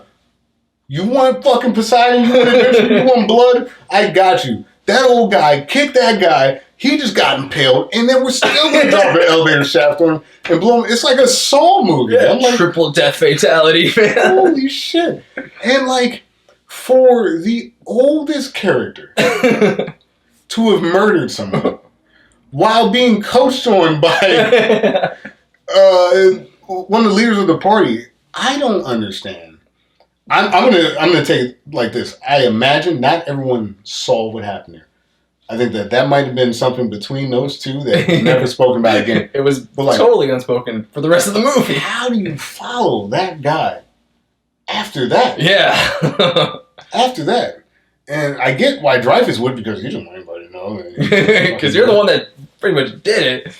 If we're going to start giving some ground to this remake, that was a hell of a kickoff. That was insane. Pun intended. They kicked that guy off of his feet into a fucking shaft. It was crazy. It's one of the craziest things that I've ever seen in a movie. Yeah, hands down. It was so weird because it's like I'm ready for this dumb fucking popcorn remake, and then I'm like, it's just gonna be they're just gonna try to survive. I didn't realize they'd be killing each other off. Man, it was so crazy, dude. It was crazy. It was unexpected. I loved it. But it never reaches that level. It never gets that crazy again. That's what I'm about to say. That's the crime of tonally. They don't go there again. No, and like it's like, oh, I wish they did. I mean, like honestly, that may have helped the movie. If like this guy's getting zapped, that guy's getting kicked into an elevator shaft, and then like even the next sort of action sequence, we get to the main corridor, like the huge lobby, and they have to get across. It's still kind of in that space. You know what I mean? All right, we're in this lobby and we're shepherding more people across another bridge of sorts. Lucky Larry's, he's got his flask and he's getting hammered. And Dylan's like, "Whoa, why don't you take it easy on that?" And he's shitting on Kurt Russell, and just generally being a dick, which is the character. And like you said, you can see it's coming from a mile away. He gets to the middle of this beam. And they just drop another elevator? Yeah, why not? Or whatever that was. Or it was something, because it was like oil that followed and it lit on fire afterwards. I mean, this movie's so fucking metal. It's like, this huge piece of machinery is going to come down and crush Kevin Dillon, and then a trail of oil, which will light on fire afterwards. Yeah. Again, like, we're talking about tonally, like, I just feel like there's such a shift. Yeah, definitely. You know, because, like, zap, electrocution, fucking elevator shaft, oil spill on top of Kevin Dillon's dead body, and then it really starts to slow down after this. Yeah. You know? I guess I'm going to stick with this main corridor because after that, the bridge gets destroyed. Then Josh Lucas dives like 1,000 feet unharmed into water. Doesn't he grabs like a hose or something? Yeah, he grabs like a hose, and that way they could zip line across. Didn't he used to be like a Marine or something? He was in the Navy. They kind of glossed over that. Boring. But like he dived into a pillar of fire. I thought that as a reference to the original, where Reverend Scott went in fire, but he died. That's fair. Josh Lucas did not die. Josh Lucas did not die because he aimed better. I don't know. Like, you do get to decide where you fall. Well, that's true. Yeah. I like it, you know. More action for your hero, but like it's kind of inconsequential that they were on the beam in the first place. Now that like there were other solutions apparently, especially this guy can dive hundreds of feet into. I made fun of the remake. Like he climbed the stairs, why couldn't they? It's like they all could have jumped in the water too. Right. Probably if he was able to survive, then likely they all could have survived. So. Well, yeah, I mean it's very likely they all could have survived, and like. I guess your timeline gets shortened and maybe they're not able to do some of the same things. But eventually, that water will meet them to get across. That's true. You know?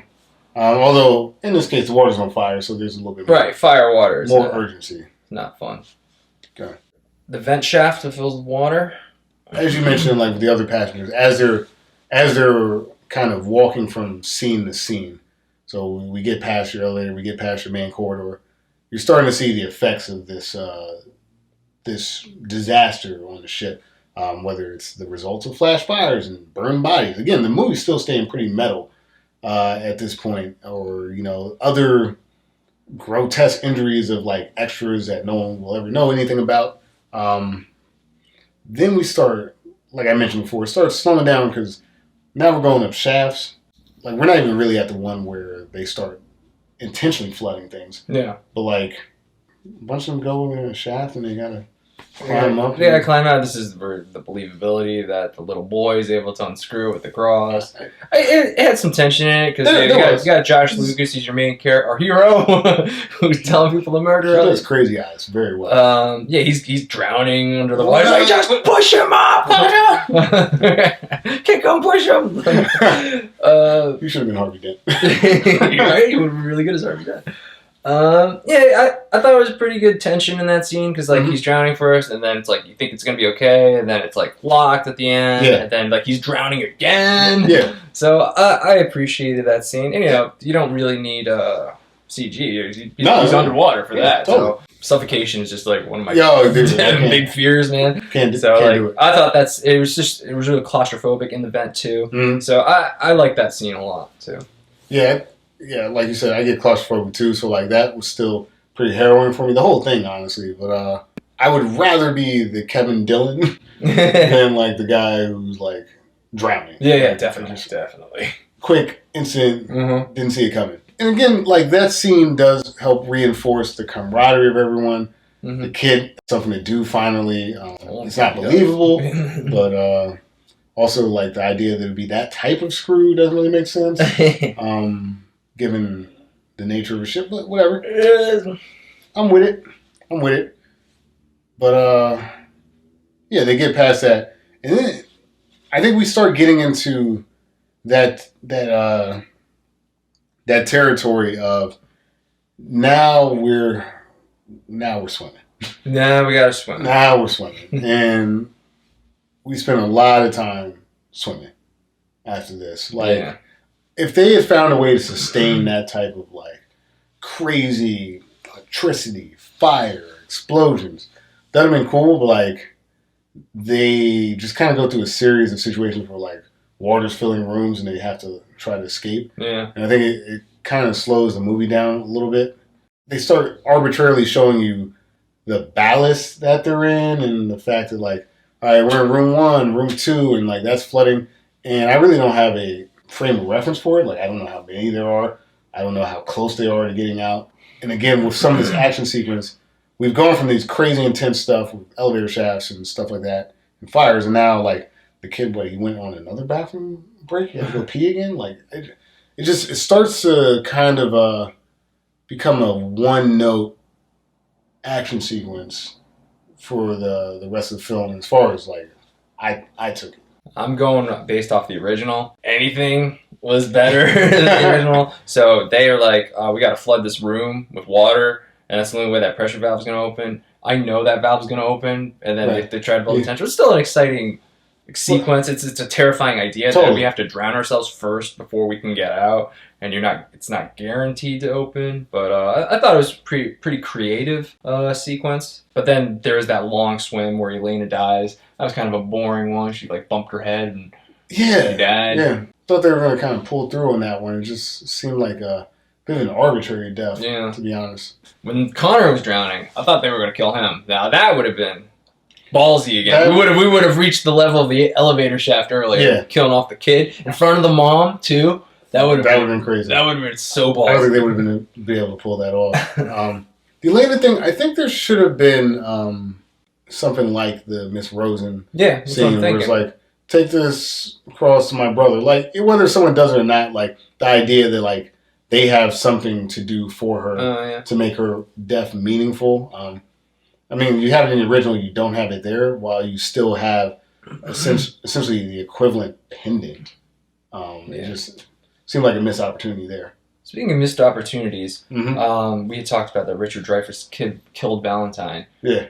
The movie never goes there to make that connection with, like, because Elena's brought on there because of Valentine. Right. The movie never goes to, like, this guy killed the guy that brought you on board on the ship. Right. What do you think about them just kind of leaving that out there and never really addressing it? It's just lazy. Yeah. It's just lazy. I mean, I don't think that, even if you were talking about like a longer runtime, I don't think they would have addressed it at all. Doesn't seem to matter. You're right. And I wish we got more time with Valentine and Elena to kind of flesh out their backstory. Because I get it. He helped get her on the ship, but like, we don't really know why. I guess they're friends maybe or something like that. But there was a chance there to do something, or like you said, like the old man was upset at the end when she died, but like maybe if they had some tension because of that scene, that could have made things more interesting. It built some tension between them. Like, I killed the guy that brought you on board, and then they kind of hate each other, and then maybe he does something that helps her. Yeah, he tries to save her, and maybe patches that. He doesn't. He, to your point, he doesn't get redemption for killing Valentine. No, he doesn't. He killed Valentine, and there's no consequence to it. It's not tearing him up inside, or he doesn't slip or fuck up. He's not thinking about it ever. Nobody talks about it ever. Which is interesting for a guy who, like, moments before was going to kill himself. Yeah. You would think that if you're going to have that type of emotional sort of a fight in this character, that you would have gone further after he killed somebody else. I just took a life. Like, it's just interesting that, like, he went from wanting to die to killing someone. And they just don't even... They don't address it at all. Strange. Then we have pretty much the last action sequence. This is when Ramsey gets to kind of be the hero here, and he has to swim to turn off the propellers is what his goal is. And he ultimately just dies. They do the boyfriend says he's going to do it. And he's like, just tell me you love me. And then while he's talking to... Mr. Where'd you go? Oh, well, I guess he's going to do it. And I wrote down in my notes, they pull the Armageddon switcheroo where Bruce Willis is going to send off Ben Affleck to die, but Bruce Willis dies instead. Switcheroos work when you care about the character. There you go. I wish they killed off the boyfriend. Yeah. I was really looking forward to the boyfriend dying. That would have been cool. Because I really hated his face and his acting and everything. I didn't like him at all, so I was kind of... Really? I didn't read that from you. No, thanks, man. I also really thought that, like, the way they did the switcheroo actually kind of moved into, like, a comedic space that I don't think they were going for. It was like, just, like you said, just tell me you love me. And I don't... This is weird. Not in front of my dad. Where Dad? He's just gone. And then it's like, he doesn't turn off the propellers. No. He dies. His dead corpse floats accidentally to this other button to reverse the propellers. So it's like, he failed his mission. And luckily his dead corpse was able to complete it.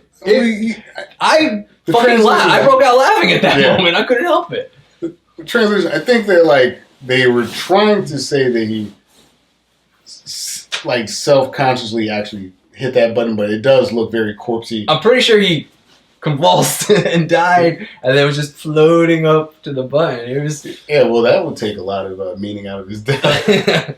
I read it as he was dying, and then he, like, last ditch. But, like, it does... You're right. The legibility on that is tough. I read it. He's dead. His corpse accidentally hit the button. He looks so floaty and bloaty. It was a rough scene. Yeah, the propellers reversed, and then we have to blow up the propellers, and Dylan might have to sacrifice himself because the whatever thing that will explode when a high impact occurs gets stuck in the door, but he doesn't die either. Yeah, and the old man doesn't die when he gets hit by the shaft door that opens to that. Like, again, you've got, like, at least 3 propellers that are propelling a ship that could hold, like, thousands and thousands of people through water across oceans, going at full fucking bore, and the power being generated by that is enough to open steel doors at a rapid pace. It hits an old man, and he takes it like a fucking Scooby-Doo character. And I found that to be distracting, but, I'll leave it alone. And like you said, Dylan, who has his chance here to be, like, maybe sacrificing himself. And that's not really the case. He's just putting this random gas container through a door, which he probably wouldn't have been able to do given the amount of force being generated. Not at all. Just didn't make sense. And weirdly worked a little bit better than I don't know how well that would have worked, given the size of that and how big the engine would have had to be. Yeah. But, the CGI showed that it was all broken and the engine stopped. So, there's that.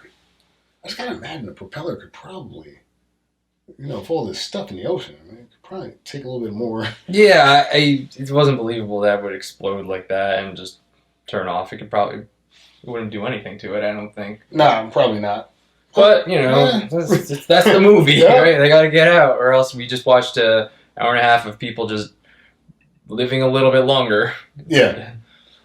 Which I guess then brings us out of the action set pieces. I will say, just to keep everything nice, tight, and wrapped up, nod to the remake. One for one of the craziest sequences seriously I've ever seen in a film.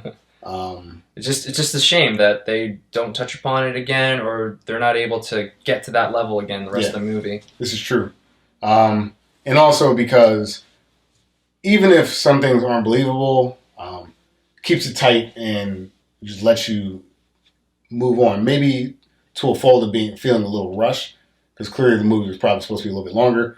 But thankfully it wasn't as long as the first film, which you could take down some of the yelling and some of the slow one by one passing through. You could have taken some of that out. So yeah. Nods to the remake in my book. Okay, definitely. The action all the way in the remake. Yeah. So. All right. The only thing that's kind of different, I guess, is just the endings. We already kind of talked about the remake, how they were able to make the propeller explode and that they're able to get out of the boat that way. The original, we didn't talk about how they just get to the room and they can't get out. But as luck would have it, on the other side of that, the hall, there's someone with like one of those torches and is taking down that wall as we speak. And boy, what luck that they were there at the same time. Very, very lucky. Maybe that's how they would have tried to save people. I guess also the rescuers could hear them through the hole. So it's thinner down there. It's two inches thick. Steel. But it's 1 inch. It's 1 inch less there. 1 inch less there, yeah. I don't know what the plan was though, because it is 1 inch of steel. That's not nothing, man. That is not nothing. That's not aluminum foil, man. That's 1 inch of steel. I can't go through 1 inch of steel, dude. Points to Rogo, who's saying, "Okay, we're gonna get there. Then what?" Yeah. Like, outside of that, they would have just died. Yeah. But they didn't. And the other thing too is they weren't going to die because the one thing I'll say that the movie does, I guess maybe because it's based on the book, but it telegraphs the ending at the beginning of the film when they're describing the ship and they're saying, "Oh, only a few people survived. This is their tale." Yeah. So ultimately, right, it's gonna be all right. But that anyway because you're watching the movie. But I don't know, like I again think that you're right when you're looking at the remake. They telegraph very early on that someone's going to come and save them. That's in the dining hall with Fergie. That the ship has GPS, so that helps you with the believability. They actually manage their way out of the ship through the propellers, so no one had to physically get them out of the ship. Luckily, that lifeboat just stayed right there. I was lucky. Pretty lucky. I was lucky. And lucky everyone knew how to use oars to sail away from the ship. That was pretty ridiculous because the ship's going down like this, then it tips over, and then it tips back. It was like, I don't think the ships would do that. They wouldn't do that. They wouldn't do that. Okay, it's not me. They wouldn't do that. And then a lifeboat also still had a flare on it, and then the two shitty CGI helicopters I've ever seen in my life picked them up. Rescued directly from the ship, rescued on the water, and another more believable but still kind of unbelievable scenario. Yeah, they're both pretty not believable, but in the original, you're fucked if there's nobody on the other side of that. So I'll give it to the remake because they were actually able to get out of the ship. As, blowing up a huge ass propeller, as insane as that is, you're able to believe it a little bit more than, wow, we got here and they're here. That's good timing. I agree with you on that the remake feels more believable. So, in terms of the ending, the true ending, like the end of the film, not necessarily how we got there. Yeah, remake. Agreed. I don't really have anything else in my notes other than just the runtime. The runtime of the original is 117 minutes as opposed to the remake, which is a nice 98 minutes. Yeah. Almost 20 minutes shorter. Yeah. Cuts well spent. The original's a little overweight. Yeah. I think it just really drags out during those action sequences. Totally. There's nothing really happening. It's the same thing happening for every character every time. So it's like, how do you make it? How do you edit it so you don't have to watch everybody? There's ways. Yeah, totally. And I think that there's a part of me that wants to argue that, like, well, maybe the runtime helped with the character development, but I don't think any more time is spent in that character development that would be lost in peeling back some of that action.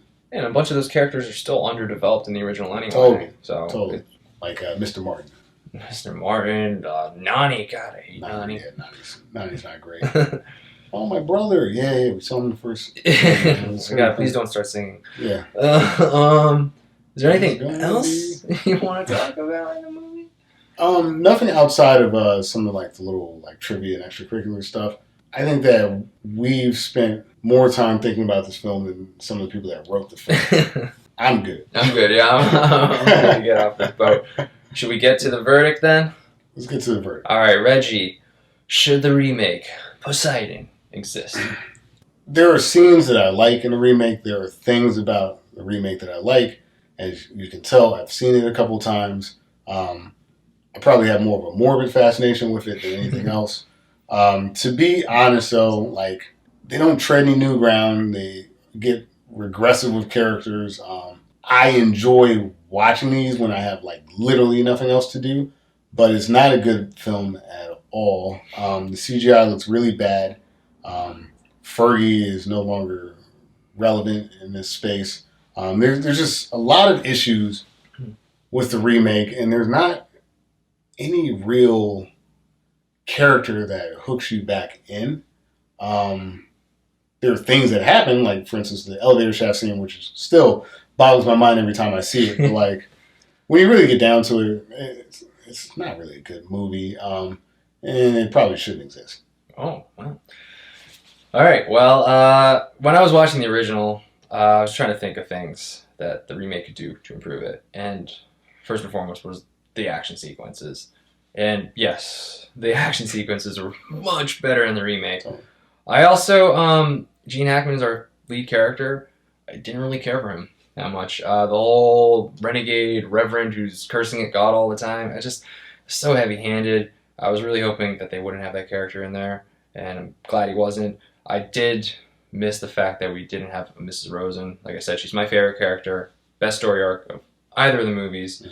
But having said that, at the end of the day, I really think that these are really just action movies, right? They didn't just do the action well at all in the original. The characters may be a little more interesting here, but then some of the characters are pretty boring in the original too. Some boring characters in the remake, but there's some interesting ones in the remake too. Not as interesting as Mrs. Rosen ever, but I really think these are just popcorn movies. And if you have to sit through one, I do think the action sequences in the remake are good enough to justify being made. So I am going to go ahead and say I think this remake should exist. I was so bored watching the original. It was unbelievable. I haven't been so bored watching a movie in such a long time. The only good part I really liked was Mrs. Rosen. That was pretty much it. But I think the action in the remake's good. I don't think the story's good. I don't think the characters are that strong. But man, that elevator shaft scene is so good. It's just so disappointing that they don't address it or go there again. But that hooked me, and I was like, "Oh, this is it. This is good. This is a green light for me." So I differ from Reggie. I appreciated that remake, so I'm gonna go ahead and say I think the remake should exist. That's interesting. Like, I put in a category of like movies that I like that still aren't very good. There's a lot of those that are out there. Tank Girl is one of them, for example. Yeah, well, I'm glad you enjoyed yourself. Yeah, I didn't know you were going to. You know, no, compared to the original, I was just so bored. Yeah. Because there's no story. There's no story. It's all action. It's action set after another action set piece, and it's so bad in the original, especially compared to what we can do today. And I know it's very CG heavy in the remake, but they still did the tension right, and they hooked me after that first elevator scene. And it had a lot of sins after that, but I was able to forgive all of them because of that elevator scene. I'm really impressed. Yeah, I was surprised too, Reggie. I was surprised too. Yeah, I was coming in here today to say, of course it should exist, but maybe because I've seen it enough times, a little self-reflection. But I do get that. If you've never seen that film and you saw that scene, that could justify its very existence. Just the crazed look in their eyes as they're killing Valentine is worth the price of admission. I think what took me out of it specifically this time around was the CGI. I just, like, in my notes, I just had it as a CGI bummer. And I think that if there was better CGI now, I guess at the time, well, I was probably okay if it was 2006, it was passable. But like now, it just kind of bums me out. I wish they had better effects. I can see that. It's just, for me, they're just popcorn movies. Don't think too hard. Just put them on, have some popcorn, drink some beer. You'll have a good time. You'll probably have a better time with the remake. You probably will. As much as I love Mrs. Rosen, it's not worth it to just trudge through all that, man. Totally. She's the only good part of that original for Seriously. me. Wow. Okay. Wow. This is the first time. This is the first episode that you've said no and I've said yes. This is the very first episode. Yeah, because there's been times where you've said yes and I've said no. Which is crazy because this was my idea. Yeah, you picked this film. Man. I did pick the films. Wow. Cool. It's an action movie. The action's better. Of course. Yeah, so that's the logic I went with. And I do still prefer the Pokemon episode over both films. So if you're watching Pokemon Season 1, Episode 22. And 23. And 23, that's true. And weirdly, 24. Yeah, weirdly 24. It's a whole arc. I did not stick around for episode 24. Once they got out of the boat, I was like, okay, I'm done. But yeah, wow. Wow, yeah, interesting turn of events here. Yeah.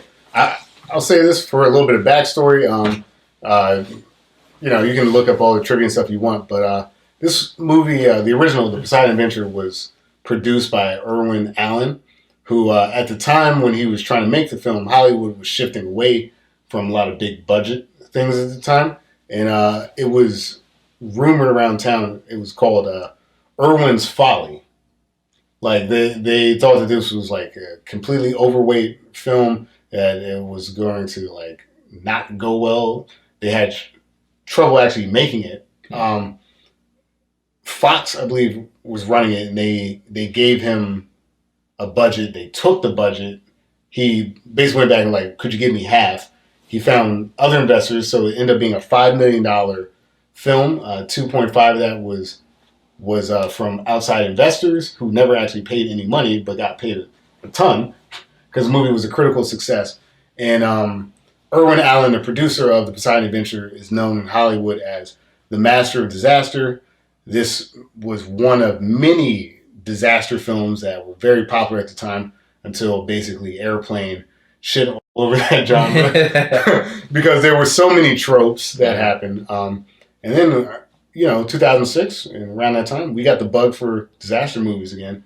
And you can see this Poseidon movie is one of many from that time. And you're right, if you got the popcorn and you don't really want to think, throw it on. Yeah. Have a good time. The elevator shaft. That's so crazy. Nuts. So crazy. All right, let's figure out. That's all the trivia, I guess. Let's figure out the next episode. Let's think about this one. So, what are you thinking, Dan? I'm thinking we go a little different here. Go some Chris Nolan territory. Okay. How about Insomnia? The next episode. Insomnia, a little thriller. Yeah. Okay. Yeah, I can get behind that. All right. Let's do that. Insomnia for our next episode. Cool. Nice. All right. Great. Well, that about does it for this episode. It does? I can't believe you were a no after you suggested it. That's so funny. I don't know. I just thought that the energy in the room took me somewhere. I was like, this movie stinks. Because like my favorite character in the movie is Kevin Dillon, and it's just like, well, that can't be a good movie. You know? Hey man, it's no judgment. It's not a great movie. I'm not gonna be like, hey man, how do you not like But you said that it has a purpose to exist. Yeah. That's true. That's fair. I mean, the elevator scene is enough to do it, but I'm sticking, like I said, I'm sticking my guns. Stick with it. Not great. Lucky Larry, though. Love it. First off, thanks for everybody following us on iTunes, YouTube. Thanks for all the new YouTube subscribers. What else are we on? Spotify, Google Play. Is that it? That's pretty much it. All right. So if you could follow us on any of those mediums, any iTunes reviews, we could really appreciate any 5-star reviews there. And you could also follow us on Twitter, Instagram, Facebook, and just let us know what you think. If you agree, if you disagree. Oh, this is great. I couldn't believe he said no. I'm a no. It's weird too because I love the movie. Blowing my mind. All right, well, it's a paradox. You're a very complex person, Reggie. What can I say? I can be. It's the Poseidon journey that I'm on. All right, well, I'm Dan Bueller. And I'm Reggie Parker. Thanks for watching another episode of Retro versus Remake. A no? A no?